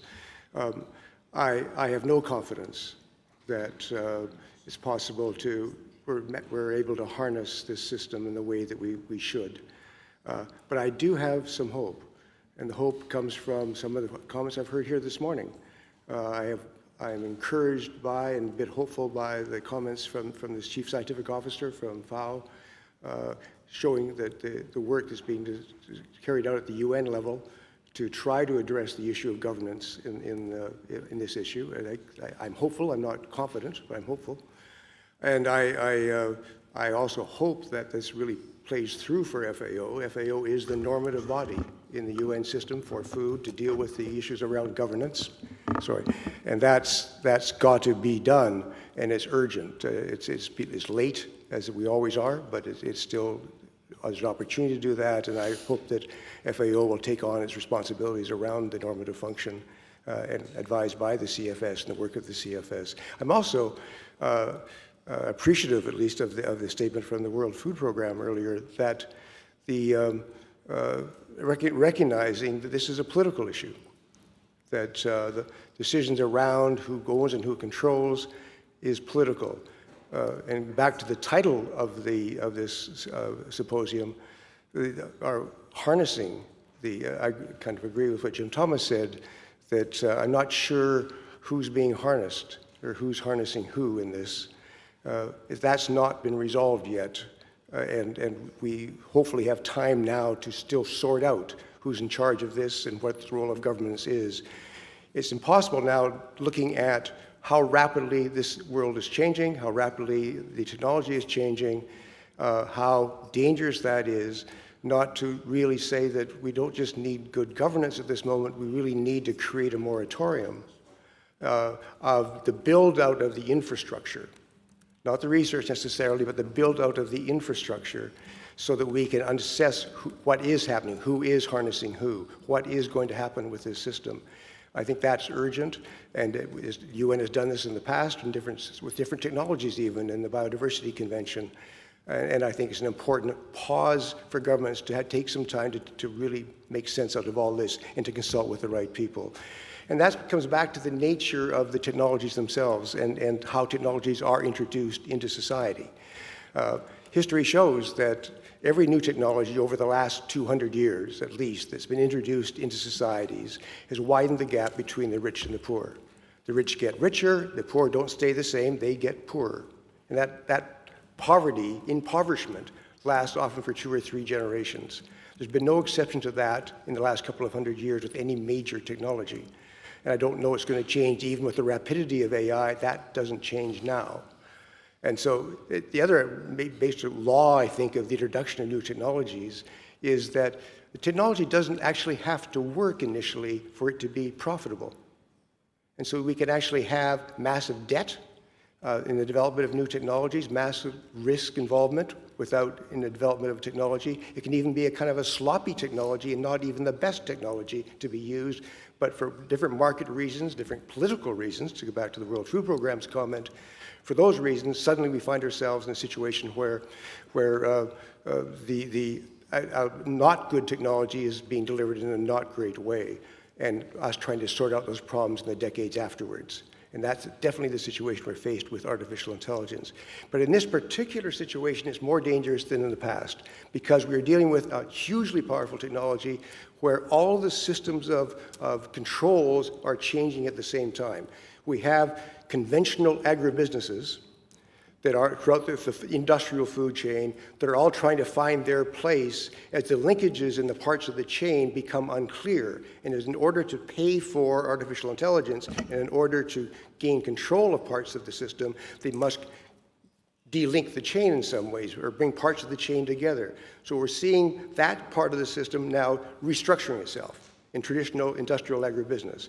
While that is going on, above that we have the handful of companies that are in charge of artificial intelligence in the world, and there really are a half dozen that dominate there, hugely powerful companies that are fighting for their space. So overwhelmingly overburdened by the weight of their debt that they can't sort themselves out yet, and they can't afford not to claim almost everything, believing that they actually have the digital knowledge that they can control it all.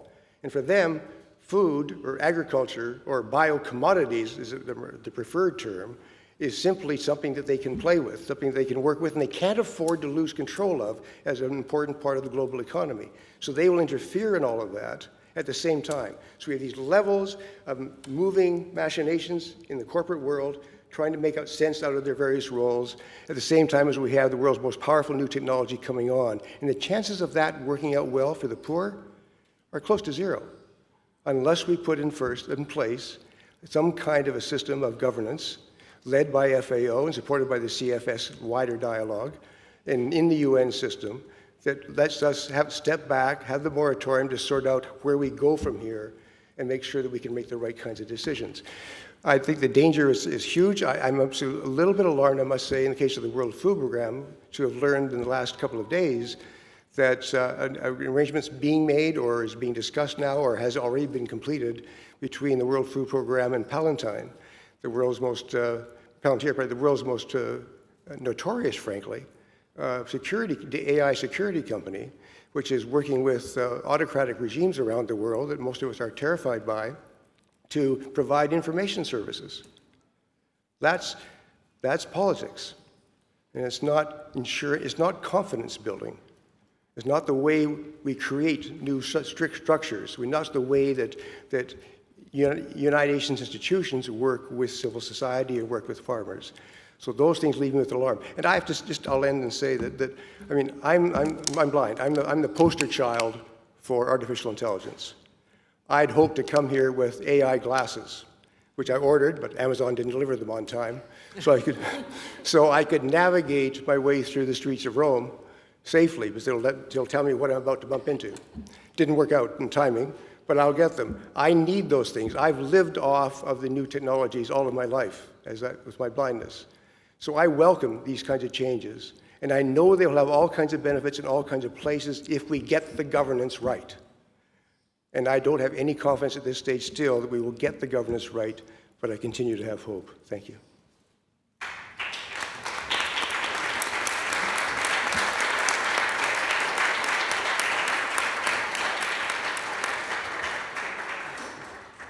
Thank you very much.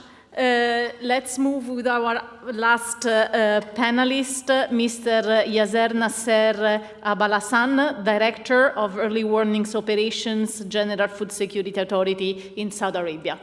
The floor is yours, please. صبحكم الله بالخير جميعا. معكم يزيد بلحسة من الهيئة العامة للأمن الغذائي في المملكة العربية السعودية. طبعا اليوم بتكلم عن دور الهيئة من ناحية الأمن الغذائي في المملكة، بالإضافة إلى دور الذكاء الاصطناعي وكيف فعلنا في منظومة الأمن الغذائي. طبعا في إجماع عالمي على دور الذكاء الاصطناعي من ناحية دعم الأمن الغذائي. اليوم صار الذكاء الاصطناعي ليس مجرد أداة تحليل، يعني أصبح يشارك في اتخاذ القرار. طبعا في المملكة عندنا رؤية 2030 اللي هي دعمت التحول الرقمي في القطاع الزراعي، ووضحها بشكل عملي. يعني أن عندنا في الهيئة قمنا بتطوير نظام الإنذار المبكر اللي يعتمد على بيانات أو منظومة بيانات شاملة مثل إنتاج العالمي، الصادرات، بالإضافة للمخزونات وواردات المملكة والشحنات القادمة إلى المملكة. طبعا في كم هائل من البيانات. بمساعدة الذكاء الاصطناعي سهلنا مجموعة البيانات هذه وصارت تحللها بشكل لحظي، وأيضا صار يساعدنا الذكاء الاصطناعي في التنبؤ بالاتجاهات المستقبلية، إصدار تنبيهات فورية إذا في أي مخاطر. يعني صار شريك لنا في التحليل واتخاذ القرارات. طبعا ساعدنا للذكاء في القدرة على التنبؤ بالمشاكل قبل حدوثها، ونقدر نفهم أيضا تأثيرها واتخاذ القرار قبل وقوعها. طبعا ما يخفى على الجميع أن المملكة تعد من الدول المستوردة، فالذكاء الاصطناعي زاد أو عزز من قدرتنا، وأيضا قلل من المخاطر على سلاسل الإمداد. وما زلنا بعد نشوف هناك في مجال للتطوير، مثل تعزيز التكامل البيانات بين الجهات، تحسين جودة البيانات اللي هي تعتبر أهم المدخلات في المنظومة كاملة. وأيضا نشوف أن نقدر نتوسع أيضا في الذكاء الاصطناعي عبر سلاسل القيمة كاملة، يعني أننا نهدف مستقبلا يكون متابعين أو مراقبين سلاسل الإمداد من الشق العالمي إلى الشق المحلي.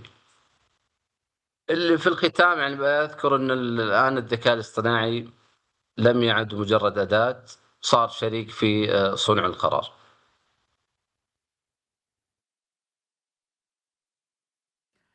Thank you very much. I really want to thank all our panelists for their interventions. And I want to open now the floor for questions. Please keep your questions brief and indicate to whom you are addressing your questions. We already have questions online. Let's start first giving the floor for who is in presence to Germany. Chat lane.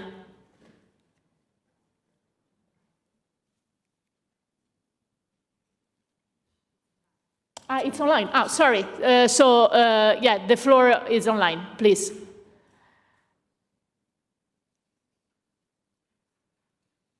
Let's move, maybe while we are fixing, we had another question addressed to Mr. Gandhi. Could we use multi-scale governance power to enlighten that ground data are essential to upper decisions? Do we know who made the questions online, or? Anyway, the floor is yours. Maybe Jim also has a remark here, but I think to the question, yes, I think it is critical to have local representation in the training of these systems to be able to represent the proximate voices, especially of these farming communities themselves. Thank you. Jim, you want to add on this question? For sure, the part of this that I would just draw attention to is about assessment. It's not just enough to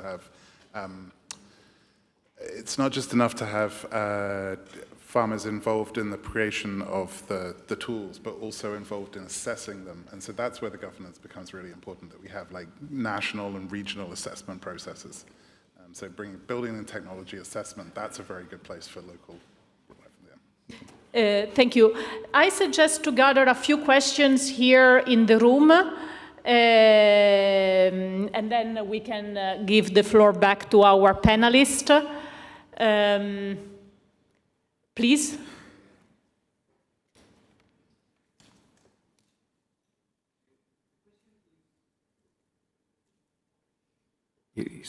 The question is about, we heard this morning by the chief scientist a lot of if AI. We heard the HLP report making like a foresight, good and bad. We have a strong scientific evidence that the AI is supporting food security. because we always talk about we need scientific evidence in agriculture, very long discussion about we need scientific evidence. Is there a strong scientific evidence in that? And are we using this scientific evidence, for example, when this week, FAO wants to launch the Smart Farming Conference to support this use of AI? Is there, so as Pat is talking about moratorium, where is this scientific evidence? I'm asking to Pat and Jim, but to everybody. Thank you. Thank you very much. Do we have any other question? Please, if you can also introduce yourself. Thank you. Good morning, Cristina Bende. I'm the Swiss ambassador to the UN here in Rome. It's extremely interesting to listen to you, and I hear a common voice for governance, which I fully subscribe to, especially from Mr. Thomas. So nice to meet you, and thank you for your votum, as well as from Mr. Mooney. I was going to ask whether maybe the very simplistic AI tools, which are not used less in the Rome-based agencies, such as, for example, immediate interpretation and translation of documents, would maybe already allow countries that have all these organizations in their countries to also have a better knowledge of what is happening in terms of programming, the design of programs, and maybe be more involved. Because what I hear from my fellow colleagues who are French-speaking or Spanish-speaking is that they're always the last ones to be aware of what exists, because it's never translated in time. And in my previous life, I was working more in the trade field, and there during COVID, for example, the World Trade Organization included in 1 week a fully digitalized interpretation system, which I don't see in Rome, and I don't really see how costly in terms of energy or finances it would be to already make people aware of all the good work that is being done by the FAO, but also the other agencies, as well as the CFS. And I fail to see how this cannot be included from the outset of any programming or designing of any program. So this would be a first governance issue that we could solve, like today, for example. What do you think about that? And the second one is you seem to see the FAO as the master of introducing this data governance, yet we see that there are a lot of granular data which don't exist in the countries where they're most needed. I think it was mentioned.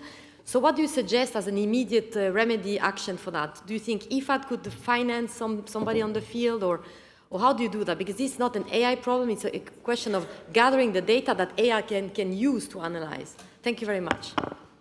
Thank you very much, Ambassador. That's your last question is very interesting and provoking. Before I open the floor to the panelists, I want to give the floor to our speaker online.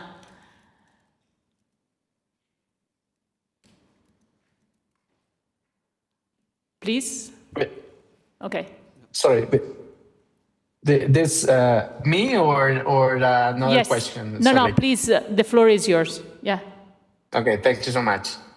Yeah, so some of the questions are really interesting. I'm switching the language just in case regarding the last intervention, whether we should get some information from different languages. So I think it's important to address some of the questions which are in here, really interesting.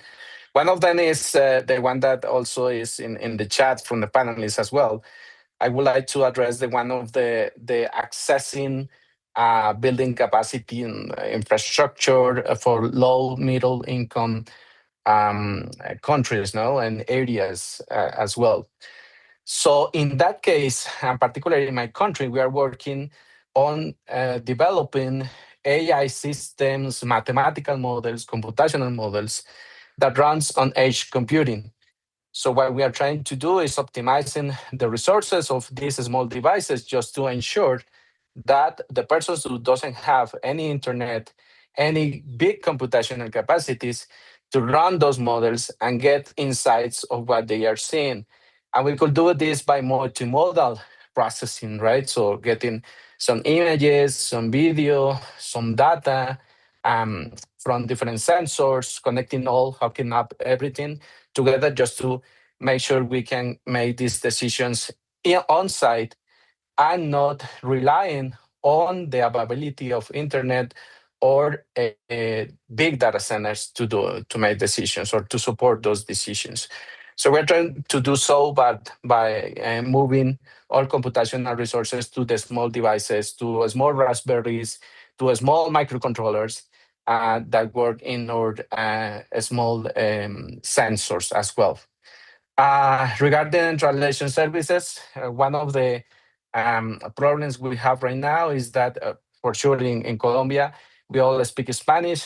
Not everybody is speaking English. We don't have second languages in English. And what we are trying to enforce is to write up also in our languages. But that is difficult because even in science, we are pushed as a scientist to write down things in English and to speak in English. So that makes things difficult to ensure people have all this information. But also we are training all these models in Spanish as well. So trying to give some answers on that regarding all these questions that the agricultures, the farmers might have, right? So regarding also the missing data, we are trying to collect this data from different sources, from our farmers. For instance, we have a program which is collecting all these soil samples across the country. The farmers are sending these samples. We are analyzing those samples to get all the soil properties that are from the soils and from the crops, and trying to give some insights back then. We are doing this using artificial intelligence, not in the sense that you might think, where you just get into a chat and then you try to ask what's happening with the data or with the soil property that you have in your crops. But what we are doing instead is getting these tools for our agronomists or our experts and building draft of these recommendations or fertilization recommendation for our farmers.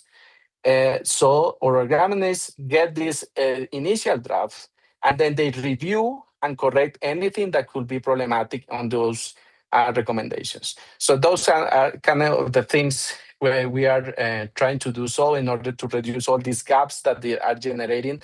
And we hope that we could keep continuing with this.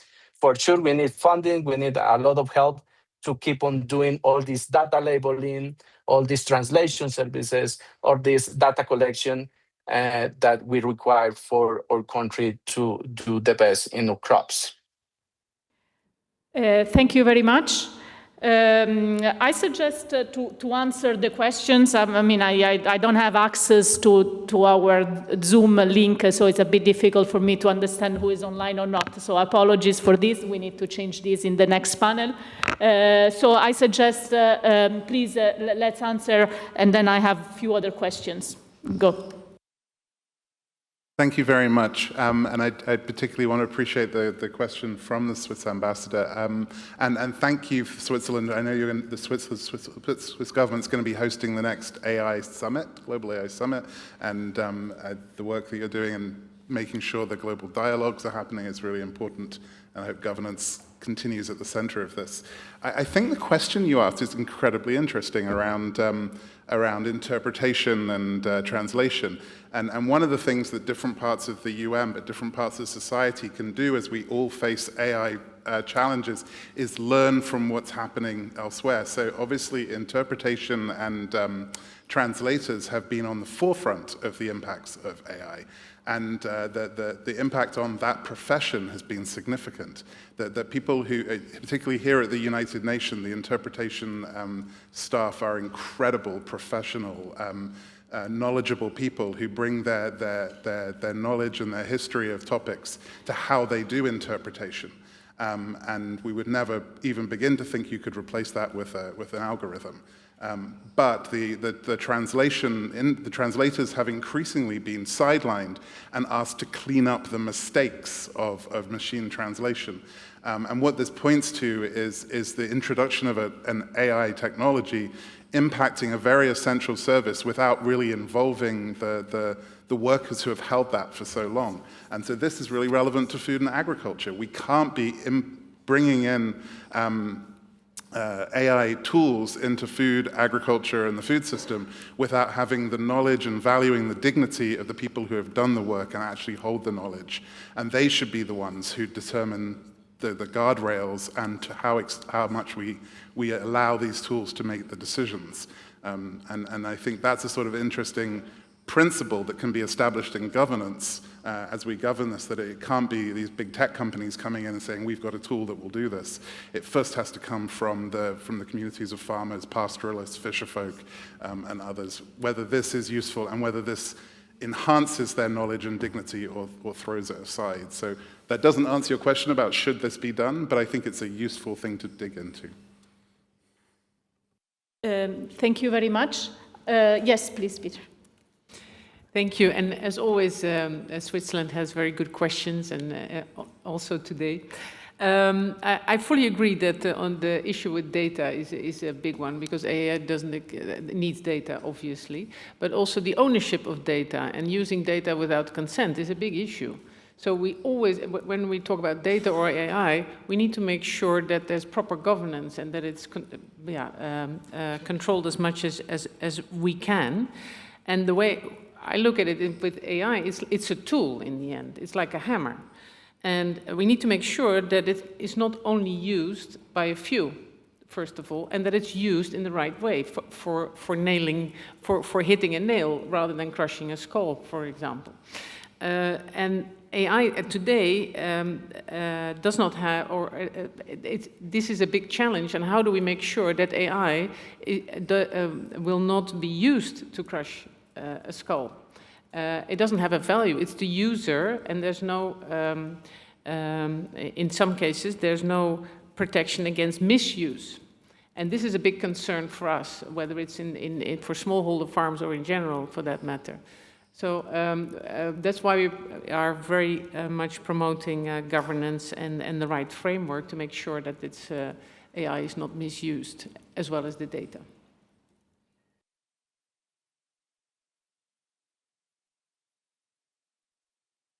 Thank you. Just to respond to the question and comment from the CSIPM colleague, which I understood was both saying that it's not just the role of FAO, but it's also it's a wider role of governance, and it definitely is. I think the UN is the most important place for that debate, but honestly, in this system, food is the most vulnerable target for AI, inadvertent target for the biggest companies. They're not particularly even interested in food, but they will subsume food. So it's absolutely critical that the FAO as a normative body have a hand in debating that and sorting it out, what it really means for the food system. So it can, in a sense, play a leadership role here, and I really encourage that. But also, Andreas, I think you were also asking about the role of monopoly in this. And does monopoly really, or moratoriums, does it really work? And frankly, it does. The example we had in the year 2000, for example, when the UN declared a moratorium through the Biodiversity Convention on terminator seeds that died at harvest time, genetically engineered to die at harvest time. That moratorium stayed. It stayed on. It was challenged. It kept on. It stayed in this system. Terminator seeds have never been released in society by any company because of that moratorium. But technology continued, evolution still happened, the world kept on going, and the governments sorted out how best to respond to these kinds of things. Not perfectly, but it gave time and space for people to sort it out. There are also moratoriums on ocean fertilization in the UN as a system of lowering temperatures, high risk. The UN stepped in again through both the ocean treaties and the Biodiversity Convention, saying that you shouldn't have any experimentation outside of territorial waters of countries. That has stayed in place as well. It's given governments time to rethink all of that and to come with much wider thoughts afterward.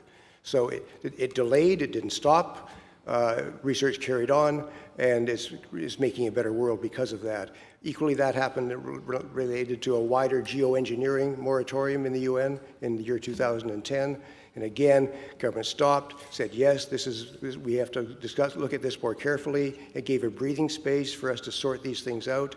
It's being debated still in other forums, and certainly in the climate change process, But that's at least created a space and a wider discussion where all the governments could participate together. So calling for a moratorium now on the further build out of the infrastructure of AI simply does the same thing. It says governments stop, think about it, take the time to do that, and asking the UN, FAO in particular here, to create the space for that discussion so that we can move ahead in a safe way. And when I say move ahead, it's moving ahead in the direction we decide to go, whether it's with this technology or other strategies. Thank you. We have a few more questions online, but we are really running out of schedule, so I suggest to move on with our next panel. Thank you. Let me thank you all again for this very interesting and engaging discussion. Thank you.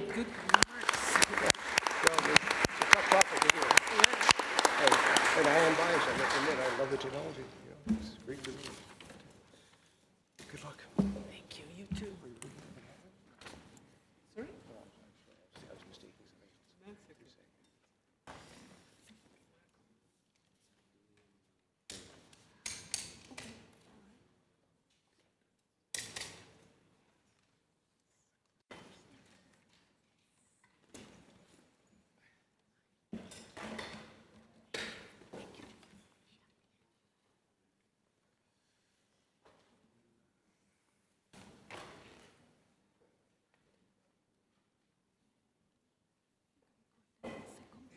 Yes.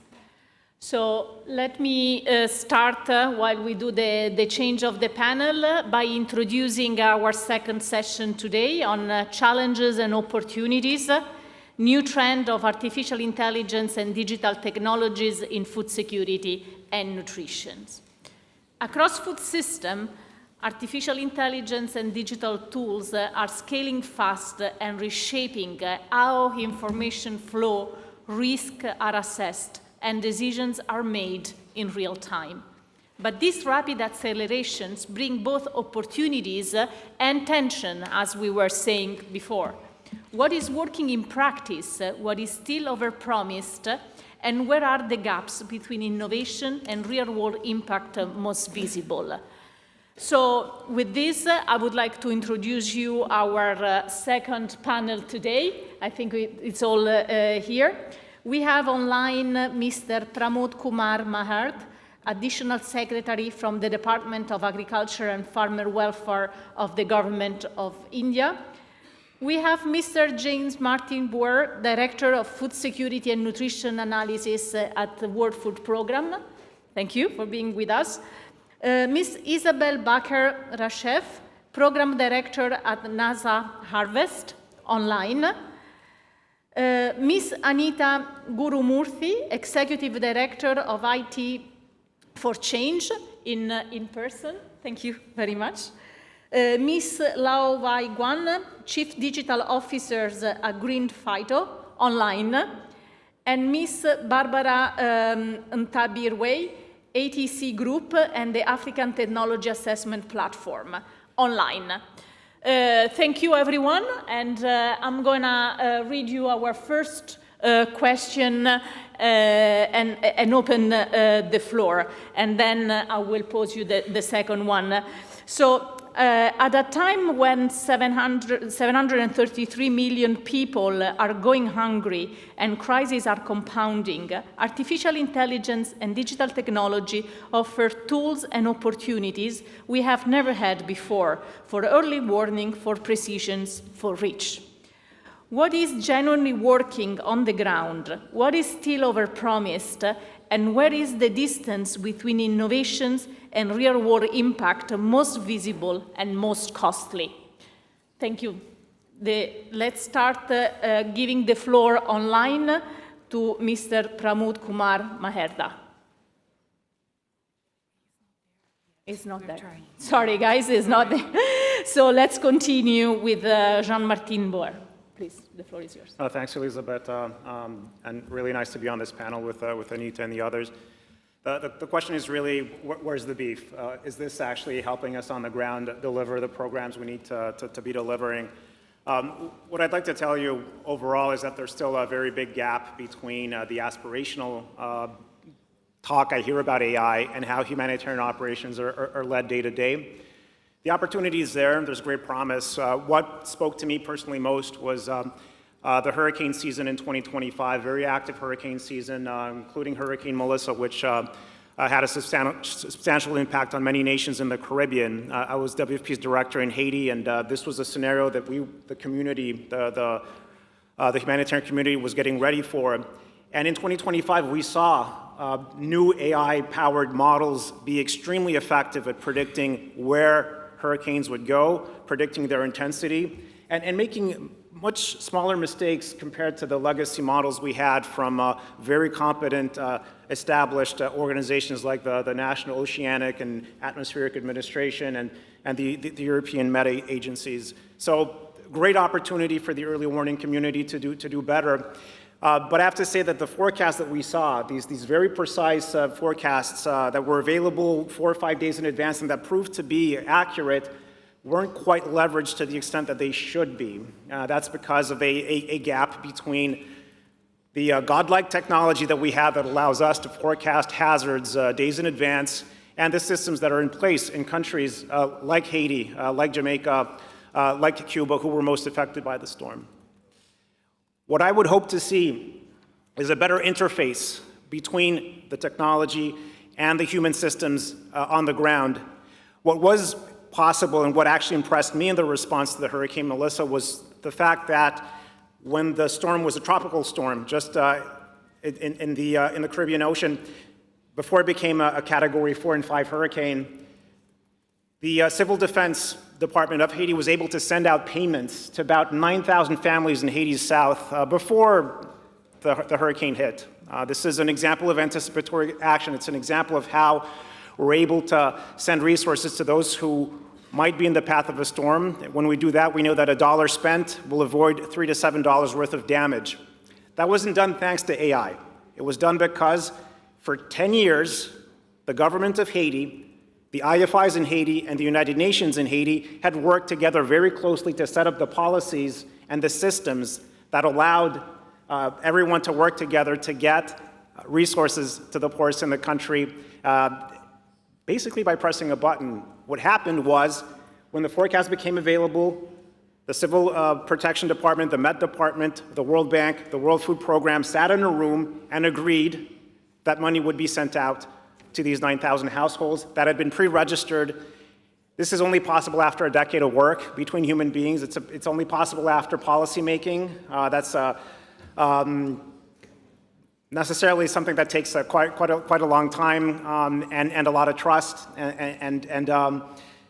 The AI, in fact, was available, but we're not at the point where this has been plugged into I would say that the mechanisms, the governance mechanisms that are in place to respond to a conflict. So maybe the next step is going to be to make those links and to create those links. But I'd like to say that the problem that I see as the Director of Food Security Analysis is that we're now in a data drought. And this was alluded to by the previous panel. There's a lot less primary data being collected right now in the humanitarian space. In the most fragile countries of the world, less information is available. If you look at the Global Report on Food Crisis for 2026, which was launched 2 months ago, only 47 countries reported in. That's an all-time low for 10 years. This is because of funding cuts in 2025 and also because of political sensitivities around data. But if we don't have the data, we're not going to be able to leverage the AI. No data, no AI. It's that simple.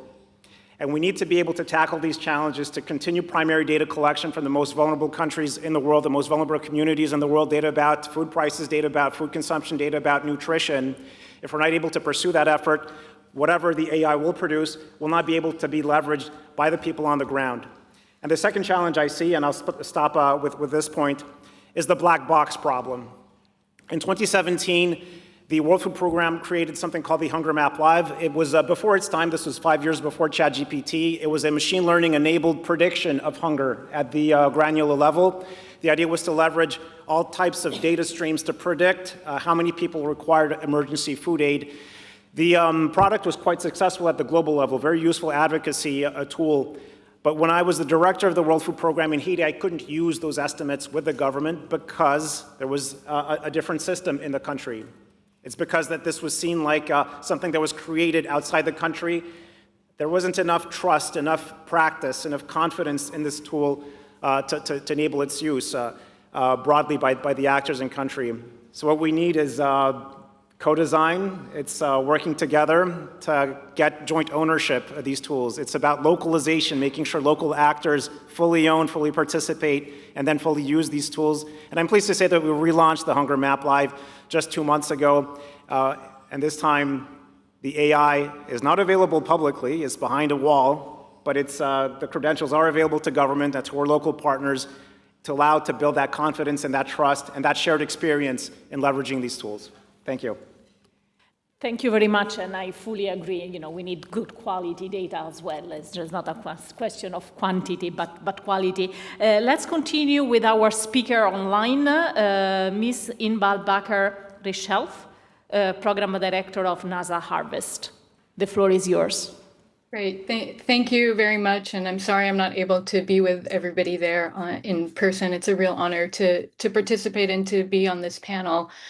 And I think I echo a lot of what we've heard earlier today, and specifically the comments by Jean-Martin. I think the AI and the digital innovation that we're seeing today is ultimately a tool. It's not a golden solution for everything. And I think we've seen a lot of promise, and I think that was one of your questions. We see a lot of demonstrations. We see a lot of pilots. We see a lot of real examples that are making a big difference on the ground. But I think we still see a huge gap in the adoption of these technologies to make an impact. And I think for these to have an impact, these have to be co-developed. I think we've seen so many projects, so many great technologies. Specifically, my background is in the utilization of satellite data. The capabilities and what we're able to do today with satellite data, even relative to a year ago, even relative to a few months ago, is immense. So we are able to utilize these data. We have satellites going around the Earth every single day, continuously collecting data about all agricultural lands, about information both that's visible to the human eye and in other bands that provide us a lot of information about what crops are growing, when were they planted, what is their condition, and information we can use to then forecast what outcomes will be, and importantly, where we might see shortfalls and when. And so we are seeing a lot of examples where these tools are being used and making an impact. But I think where we see this the most is when these are co-developed, when these are driven by user needs, when these are developed with and owned by those organizations that are going to use these tools, when these are localized, when these are integrating ground data that can then develop the credibility to do the uncertainties, to understand what these are providing, where they fail, what our confidence levels are in these information systems. And that is critical. And so if we continue to do a lot of, and my team has been guilty of this as well, when we have 3-year projects, 3-year investments that we're going to go and develop a great new tool, and we get a lot of excitement about it, and we're working with a particular government, and then we say, sorry, the 3 years are up, we're gone. We're not really getting then to where we would like to be and where a lot of the promise of a lot of these technologies have been. So I think where we do get there is when these are co-developed, when we have a long-term sustainability plan, when these technologies are transferred and owned by governments, by humanitarian organizations, by communities, by those that are really intended to use the information to then make those decisions. And I think, as was referenced just earlier, that's when we do see the decisions, or when we see these breaking down, when they're not adopted, even though the information was there. And I think the examples of when early warning signals were there are plenty. I think another one was Somalia and last summer, where the information was there, but it wasn't owned actually, and the information system wasn't owned by the government, and they didn't then use that information that was there. And so I think where we see tremendous opportunity is exactly in that space, and understanding what are the right technologies that are adapted to the local conditions, that are to the compute capacities, that are not always the most complicated models, but the ones that are going to get the biggest impact, that are actually going to work and serve the purpose and are adapted to where they should be operating and running. I think a great example has been on the Venezuela earthquake, which our team on the AI for Good lab side has been working very closely with OCHA, closely with WFP, with World Central Kitchen, with other organizations, where we could utilize satellite data within a few hours and start to provide information of where we're seeing the most building damage. This information alone is not going to make a difference. It has to be validated. It has to be then used on the ground, and we're in continuous communication and contact with teams on the ground, and providing analysis as round the clock, actually, but in response to and integrating with these organizations. I think similarly, we see a lot of value in systems that are using forecasts of crop shortfalls. We're working right now with the government of Kenya, for example, to assess the developing drought there and to look at, well, what is the extent? What might the outcomes of that be? How many crops were planted earlier in the season that might fare well versus those that were planted later and are going to be more susceptible to that drought? These kinds of technologies can give us a lot of information when we have no ground access, under conditions, for example, of war, of conflict, where we need to understand what's happening on the ground, where crops may not be planted or are planted against all odds, and we need to know that there is food that is going to be produced, and the quantification of that. Again, satellite data can become a critical tool, but I think has been said a few times today, the models and the information that's going to come out of it is going to be as good as the data that's feeding it. And so we cannot use data from United States, from Ukraine, to then estimate what crop conditions or production is going to be in Malawi. And so we need to make sure that we are investing in those ground information and doing that fairly and doing that with the correct governance, but that can then feed into these models, can validate the models. And I think one of the things we've seen with the proliferation and the accessibility of these data and tools is also that we're seeing a lot more products coming out. And so that means as users, both as users and as producers of this kind of information, we have to take responsibility and accountability of putting information out on what the assumptions were that went into these models, what the quality of that data was, how we've assessed the uncertainty of these models, that therefore these can be used into building decisions. And I think there, trust becomes really important. As you co-develop these, as you show how they work with existing and are complementary to existing systems, as you can demonstrate the accuracy, the uncertainties of this information, and then they get integrated and adopted, that's when we ultimately are able to see the impact. So maybe I'll stop there. One other point I think that was raised earlier today was also on languages and language models. And I think they're, again, very important that these tools, when we're getting more into the tools that are using the language models, are, of course, I think we have most of the tools that are out there today speak very few languages well. And so I think more investments in these kinds of systems as well that are complementary into the low resource language models is also becomes really critical for enabling more uptake and use. Thank you very much. Thank you very much. I suggest to move now to our next distinguished speaker, Ms. Anita Gurumunthi. Please, the floor is yours. Thank you very much. I want to take off from the call this morning to action that Senator Carlo made, that AI should respect people's productive cultures and local economic sustainability. And of course, Ms. Boogaard's powerful message that data must serve public purpose. Today, corporate capture of data value chains in agriculture is unprecedented, with a new nexus between big tech and big agri in cloud capitalism. Agribusiness is entering into partnerships with hyperscalers, massive companies providing cloud infrastructure services. While big agri companies provide the platform to keep the data pipeline flowing, locking farmers' data resources into their private ecosystems, the cloud giants are locking in the data value of the entire network. Cloud is the new frontier of agroecological consolidation. Open the data, keep it flowing, and close the architecture foundational to generate intelligence.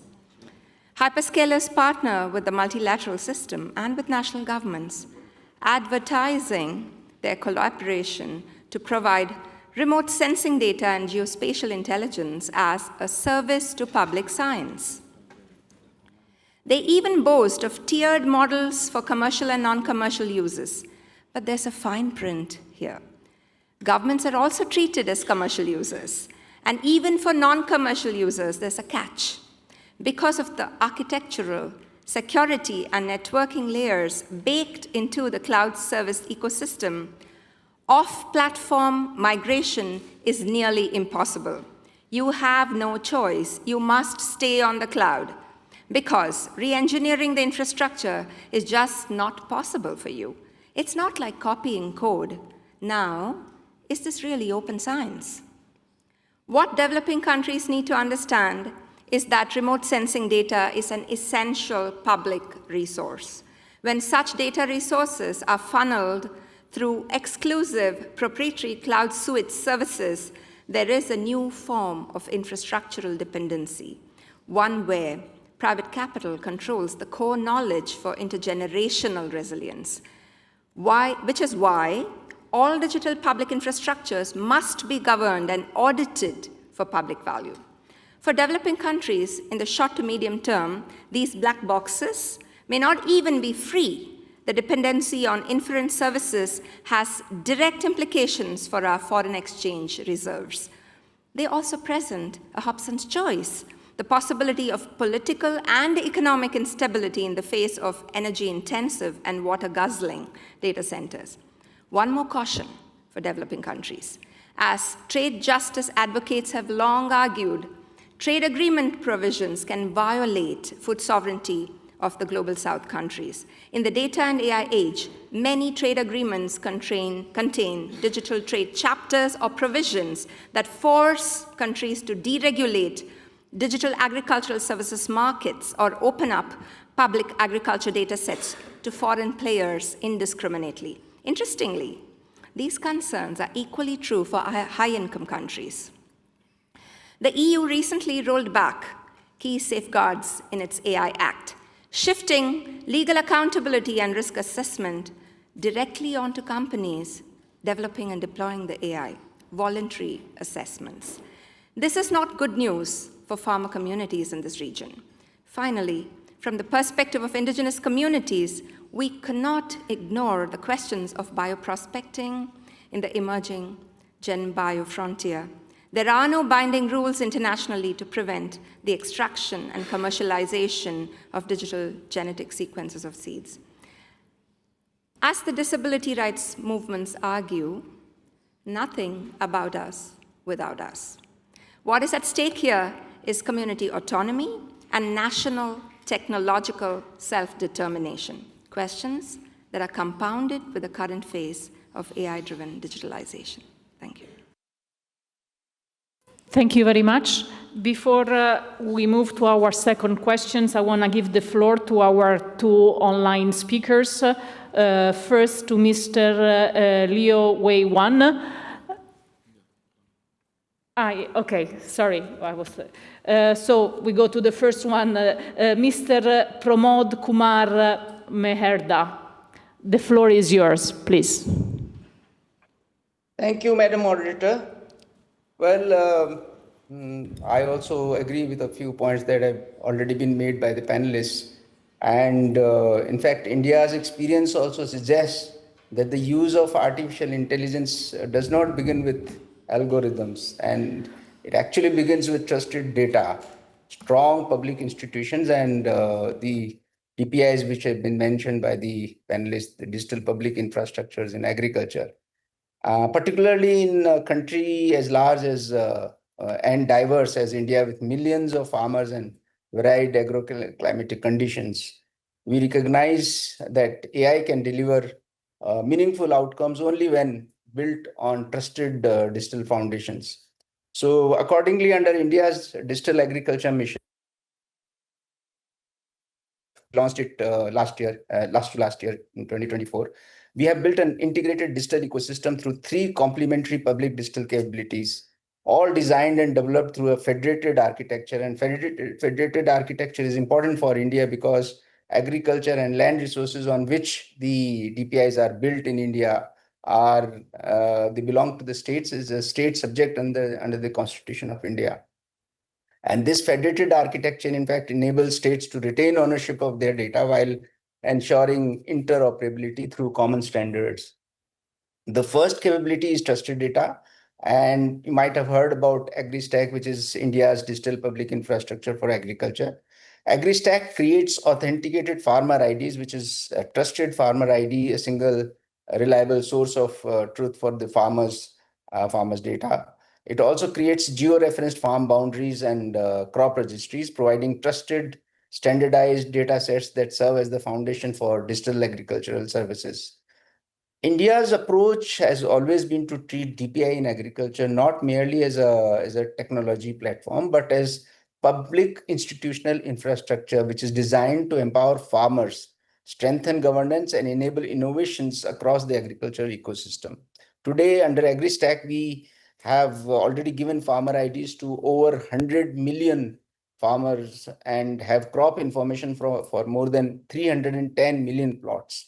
This trusted single source digital foundation is already improving the targeting of agriculture programs, enabling faster benefit delivery, reducing duplication, and creating a reliable single source of truth for agricultural governance. The second capability which we have built is geospatial intelligence, which is enabled through a project called Krishi Decision Support System, which we call Krishi DSS in short. It integrates satellite imagery, weather information, soil data, and other geospatial data sets, and generates actionable intelligence for crop monitoring, pest surveillance, drought and flood assessment, climate risk management, and evidence-based policy making. For example, by combine Earth observation with weather intelligence, Krishi DSS would anticipate droughts, floods, and pest outbreaks, and allow preventive action instead of responding only after losses have occurred. When trusted farmer data from AgriStack is combined with the geospatial intelligence through Krishi DSS, it actually becomes possible to generate semi-personalized and personalized advisories also at scale in a country like India, which are tailored to farmers, their locations, and their cropping conditions. The third capability which India has developed is trusted AI, artificial intelligence, for last mile service delivery enabled through something called Bharat Vistar. And Vistar here means VISTAAR, means virtually integrated system to access agricultural resources. Bharat Vistar transforms these insights into practical guidance that farmers can easily understand and act upon. It is available in multiple languages. This multilingual conversational Bharat Vistar provides farmers with personalized advisories, weather forecast, market information, etc. And this is a web-based system which is available not only on smartphones, but is also available through voice-based services, through ordinary feature phones, mobile phones also. So this last mile approach ensures that the benefits of AI reach every farmer, regardless of language, literacy, or the device that they use. Together, these three capabilities, AgriStack, which I mentioned, AgriStack, Krishi DSS, and Bharat Vistar, create a seamless continuum from trusted data to geospatial intelligence to trusted AI and last mile delivery. So this is how DPI in agriculture in India is translating technological innovations into better decisions for governments and better outcomes for farmers. At the same time, we should remain realistic. We know this, that AI cannot compensate for fragmented or poor quality data. So it cannot replace trusted public institutions. It cannot overcome gaps in connectivity, digital literacy, or institutional capacity unless the last mile considerations, as we are doing, are taken into consideration. And without transparent, accountable, and inclusive data governance, AI can also amplify, a word of caution, existing inequalities through biased data sets, exclusions, or concentration of digital power. Ultimately, technology, in our view, must remain a means to an end, not the end in itself. And our objective is not digitalization for its own sake, but digital transformation that advances food security and strengthens resilience. India's experience, therefore, offers one important lesson, which is build trusted DPIs in agriculture first, then build responsible AI on top of it. Thank you. Thank you very much. Let's continue with our online speakers. I want to give the floor to Mr. Liu Wei Huan.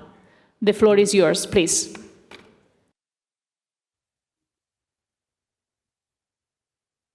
Good morning, Excellencies, distinguished delegates, ladies and gentlemen. It's a privilege to be here today. As we gather to discuss the future of food systems, we must remember why this conversation matters. Today, more than 733 million people continue to face hunger, while climate change, resource constraints, and supply chain disruptions are placing increasing pressure on global food production. AI and digital technologies present an unprecedented opportunity not to replace farmers, but to help them produce more food, more sustainably, and with fewer resources. So the question is, what is generally working, what is overpromised, and what is the biggest gap?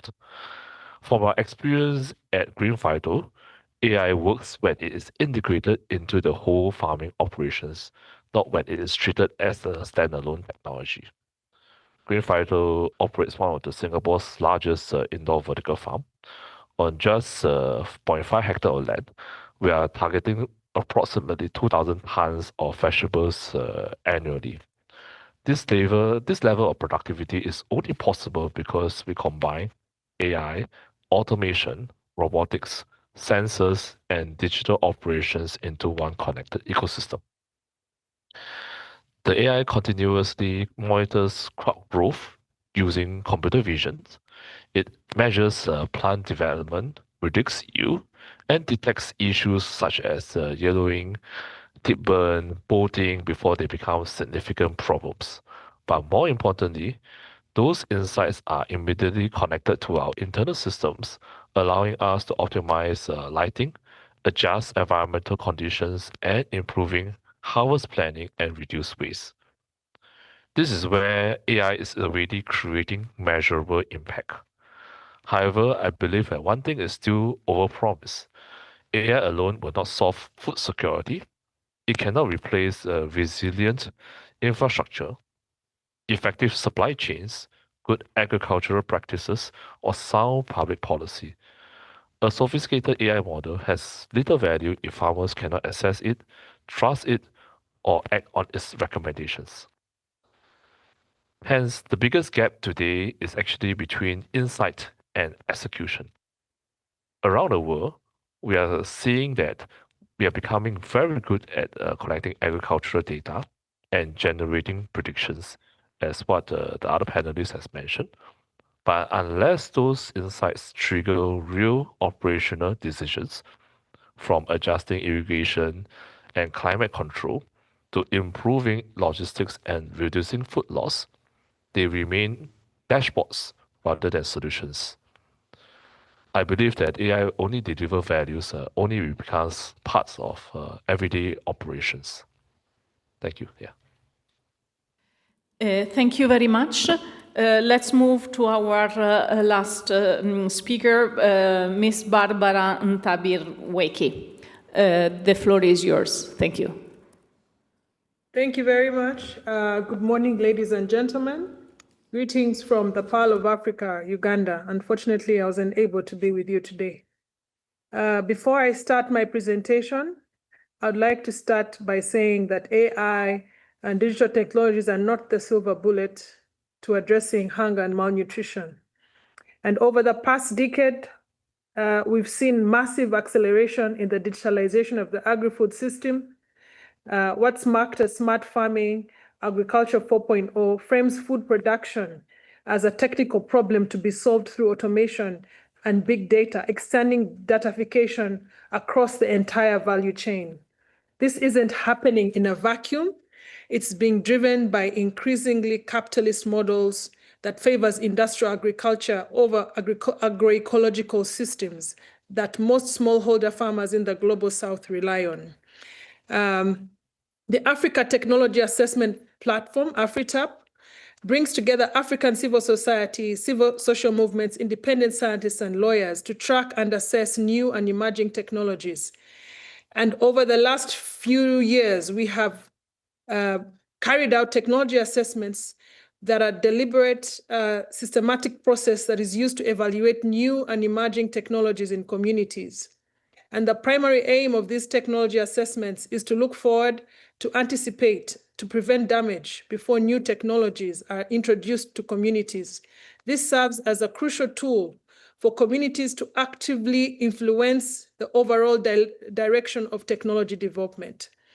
And over the last few months, we undertook technology assessments in Kenya and Zambia, using participatory action research, bringing smallholder farmers, subsistence farmers, women, farming groups, the youth, agricultural workers, and district-level government officers in the same room to evaluate together the impact of these technologies in the communities where they're actually deployed. And our findings from those communities are very clear. That digital and technological change is advancing faster than the governance and community capacity needed to manage it equitably. And in both countries, farmers are enrolled in digital registries. In Kenya, for example, there's a Kenya Integrated Agricultural Information System. In Zambia, there's a Zambia Integrated Agricultural Information System. And these link subsidy access to adoption of commercial inputs, often without informed consent. There is no clear, accessible information on who controls farmer data, how it's shared, what legal protections apply, leaving communities exposed to risks they cannot see or challenge. These platforms embed commercial input supply chains directly into the architecture of subsidies and market access, making it structurally difficult for farmers to choose differently, even if they wanted to.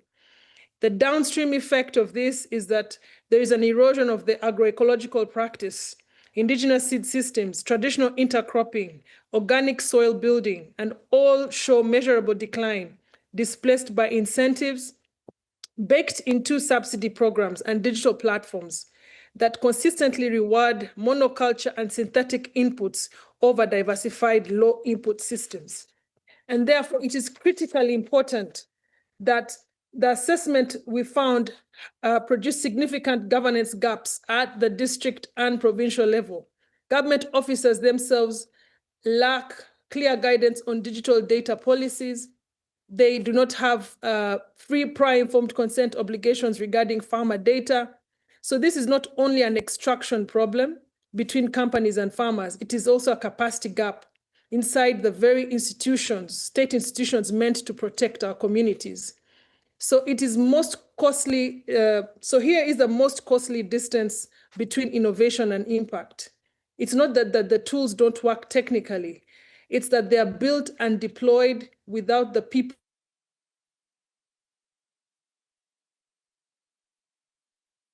I think we have some connectivity problems. Let's move on. Alessandra, can I move on? Yes, and then I suggest we can, in case, connect. I would like to pose to our distinguished panel our second questions. As artificial intelligence and digital technologies scale across food systems, new possibilities are opening up. More responsive supply chains, better biodiversity mapping, refined early technology scales. How do we ensure that those most affected are directly involved? Can you point to a genuine best practice in action and what made it work? I would be grateful if we could be synthetic because time is running faster than the interest of this conversation. But the floor is open again, and I suggest to follow the order we had before. So, Jean-Martin, the floor is yours. Thank you. Thank you. And to provide a brief response to this very pertinent question, what you're doing here is really pointing us in the direction of how we could collaborate in the future to make us move towards a place where AI is trusted and where we're able to reap some of the benefits that have been described. I would say that the first thing that we need to be able to do is share data. That's share data between UN agencies, and that was mentioned, by the way, by the first panel. That's something we need to be able to do more of. There are initiatives under the Secretary General's UN 80 initiative that go in that direction, and in fact, more than one work stream are ensuring are working towards making UN data sets standardized, interoperable, and all that would be a huge win. The other thing would be to address this data drought. I am concerned that if we do not continue having a good quality data from the field, that we're not going to be able to leverage AI to its full extent and to work with it responsibly. What I would like to mention is the great possibility that there is to tap into private sector data in a way that's responsible, in a way that's protects people, and that informs humanitarian operations on the ground. That would mean looking at the providers of satellite imagery in situations like Venezuela. Inbal mentioned Venezuela. Having that type of access is essential. That imagery is extremely expensive, and after funding cuts, humanitarian organizations simply don't have the financial resources to access that data. I would like to call on private companies to make that type of data available for humanitarian purposes, and that would allow us to have the ability to deploy AI to save lives, because we are talking about saving lives. Thank you. Thank you very much. Let's continue with online Inbal Becker-Drescher. The floor is yours. Thank you. Great. Thank you very much. I think I, again, couldn't agree more with Jean-Martin, both about looking at how can we equitably share data. I think we so many times see same organizations or similar organizations collecting very similar data and then producing very similar products, whether that's crop conditions, whether that's crop type maps. And I think we need to kind of zoom out and think about what should be public good information and data sets and analytics that can serve both the governments, both communities, and both the private sector. And looking at, for example, in countries where we do see there are information that can then serve, for example, early warning systems, that can serve better estimates for food balance sheets, that can serve for better design of index insurance. We see a lot of benefit. And again, the data that to create those kinds of information systems is very much dispersed and distributed. I think there's got to be very clear also governance on that, who owns that data, how that data is collected, that organizations, that farmers know that that data is being collected and for what purposes. And I think that's really critical questions. And then being able to develop public good information building on top of that. I think, again, going back to starting from what the decisions are, who's being served, and designing those systems to integrate those and for co-development and for ownership. I think that's really important for scaling. I think organizations that are funders need to better understand what they're funding, who else funded the same thing. How can we better make sure that there's coordination and that ultimately this is being driven by countries, by communities, and what their needs are, and not the opposite. And again, I think going back to data deserts, I think that is becoming increasingly a critical question that we need to be thinking through how to address that, and thinking at a national scale in terms of surveys, in terms of agricultural statistics, in terms of those that are being enabled to collect those data, and making sure that can then serve those communities. Thank you. Thank you. Thank you very much. Anita, the floor is yours. Thank you. Data technologies also have a people's side, and in India, just like in other parts of the global south, farmer communities are coming together to build their contextually grounded, collectively owned platforms for local database services.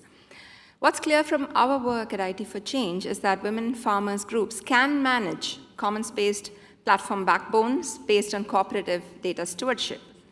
Other initiatives in India, such as the Core Stack open source initiative, are exploring the potential of commons-based licenses for AI to promote community-led agricultural data innovation and to prevent enclosure of innovation benefits. These initiatives allow the conversion of satellite and field data into land and water management insights that will give communities visibility into land use changes, forest degradation, and groundwater stress through advanced hydrology modeling. Such initiatives need public support to be federated on scale. We need a dynamic to be created between public goods and the people's commons so that we produce sustainable local knowledge, resilience, and value. The policy question is, in whose hands do we want the future of food systems, intergenerational knowledge, and local autonomy to be? Internationally, we have urgent ground to cover for preserving the publicness of institutions, global and national, with safeguards against the erosion of public data value. International economic law has always been structurally skewed, disadvantaging developing countries. But what data coloniality teaches us is that it is no longer tenable to continue this way. The systemic disparities of the AI economy urge an overhaul of the intellectual property regime, the world trade system, and to look at international taxation to build a more equitable world. Data sovereignty would mean looking at trade rules for a start. Yes, we need free cross-border data flows, but we need legitimate exceptions for public purposes, just as you said, in terms of access to private data sets. Oftentimes, these exceptions are admitted for national security, but what can be bigger than food security? Like the climate debate, digital justice also needs us to explore the idea of common but differentiated responsibilities. Rights of data accessibility are meaningless without concomitant protections against cloud infrastructure lock-ins. Interoperability standards that democratize the marketplace of cloud as a service and AI as a service are urgently needed. The food systems question is a global one.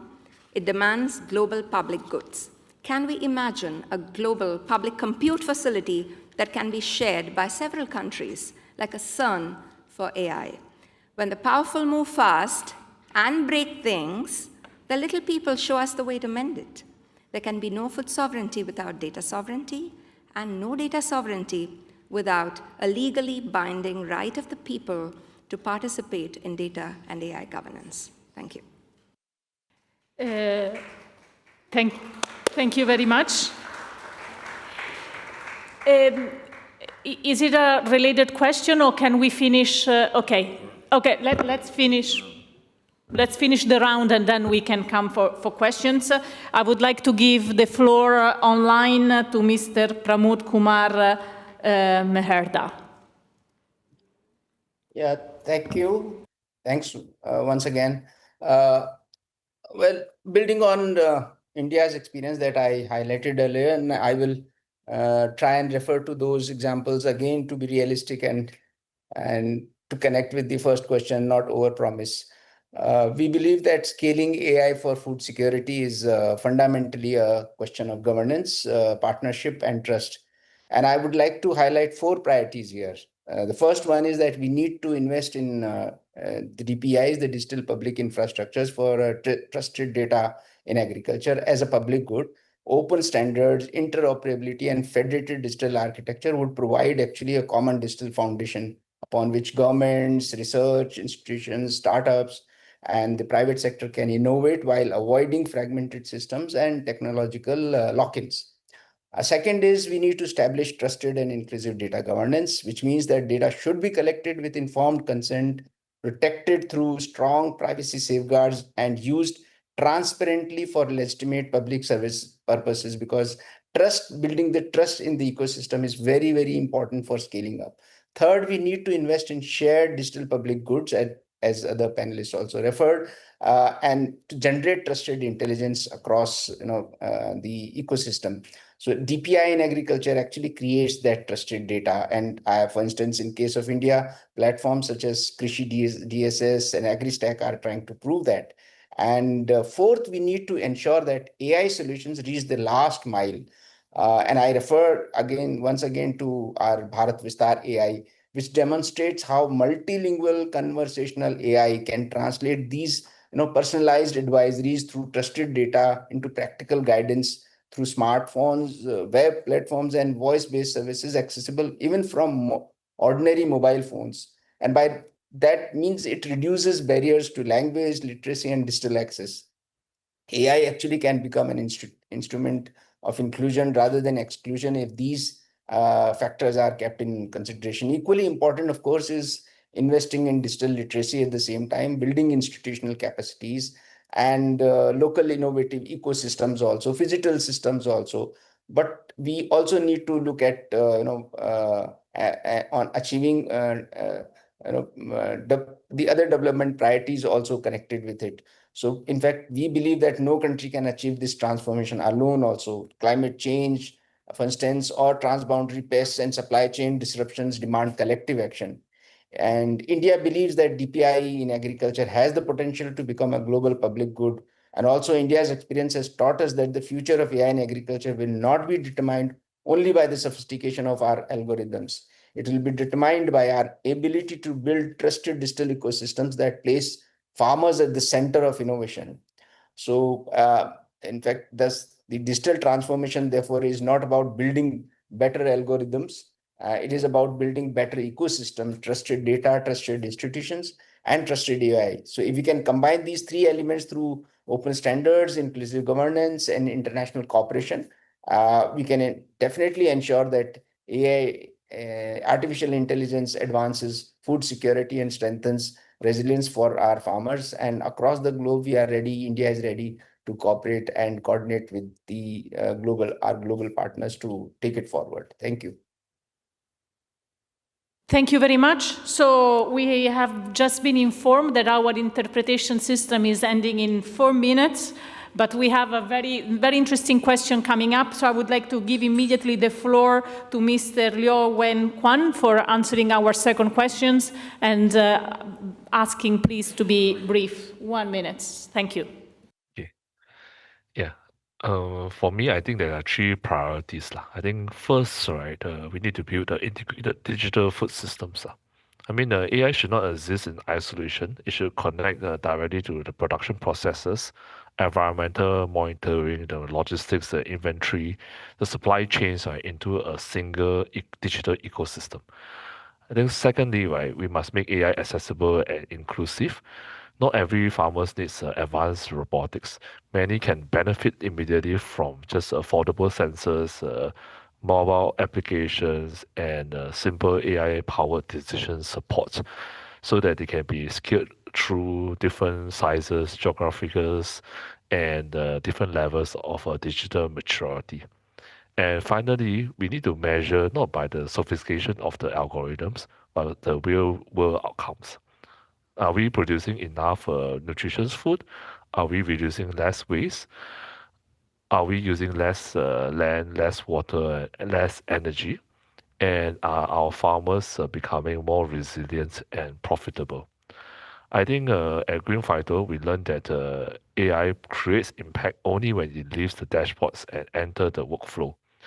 And what I would like to say is that if we can apply the same principle, not necessarily the same technology, right, but the same integrated data-driven approach, right, to food systems around the world, we can become a powerful enabler for global food security and nutrition. Thank you. Yeah. Thank you very much. We have 1 minute, and I need to give the floor to Barbara if she's back online. Please, Barbara, if you...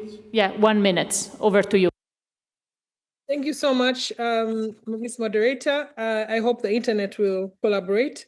I think from all the panels who have spoken, I think there's a clear issue on the need for governance of these technologies before they are deployed and not after. As the AU Special Envoy put it very eloquently, food systems are biological, cultural, and deeply human. They cannot be optimized by code. Left ungoverned, AI will accelerate existing inequalities and push smallholder farmers across the global south farther to the margins. I just wanted to share a few examples of what's happening in Africa. We have community data trusts. These are legal incorporated bodies that are holding data on behalf of communities governed by community protocols, elders, women, the youth, sitting together. We have data cooperatives where members pool their data and decide how it's being used and how this will deeply entrench into the African communities. And then lastly, we have indigenous data cooperatives. These are community-owned, community-authored legal tools that set binding conditions for researchers, for corporations, for governments, and they define what data should be accessed for what purpose and why. And so it's important that the data trust cooperatives that are mentioned and indigenous protocols need a legal status that ministries of agriculture and ICT actually recognize, not just as pilot projects to be tolerated, but as legitimate counterparties that platforms and researchers are required to negotiate with. Right now, Ziamis, Kiamis, the examples I gave earlier, can enroll a farmer without no equivalent body on the other side of the table. This asymmetry is a policy choice and it can be reversed. Secondly, I would like to say that we need to make free prior informed consent operational and not aspirational. FPIC is already referenced international frameworks, but our assessments found that district officers don't have clear guidance on how to apply it to data. And technocrats need to fund and mandate FPIC training at district and provincial level with standard procedures. And thirdly, we need to mandate that data sovereignty and interoperability standards before scaling platforms. Before any digital agricultural platform is made public or private, it should be required to specify in plain language who owns the data, how long it's retained, who can it be shared with, and what the farmer's exit looks like. This should be a licensing condition, not a footnote in terms of service. And the last one, I'd like to say that what AfriTAP did in Kenya and Zambia should not be the exception. Governments should budget for ongoing participatory technology assessments as part of how any new agricultural technology gets approved for scale. Built the same way environment impact assessments are built into infrastructure approval. And I'd like to end by saying, without public oversight and collective data rights, the future of farming will not be governed by those who work the land, but by those who own the digital infrastructure. Thank you very much. Barbara, thank you so much. I'm really sorry we don't have time for questions, but for those here in presence, I'm inviting you to continue over lunch the discussion around these interesting topics. Thank you very much to our distinguished speakers and to you all. Marco, over to you for final remarks. Just a little practical but fundamental information. The lunch is outside in the garden. Thank you. Enjoy the heats. And we will be back in approximately 1 hour. Thank you.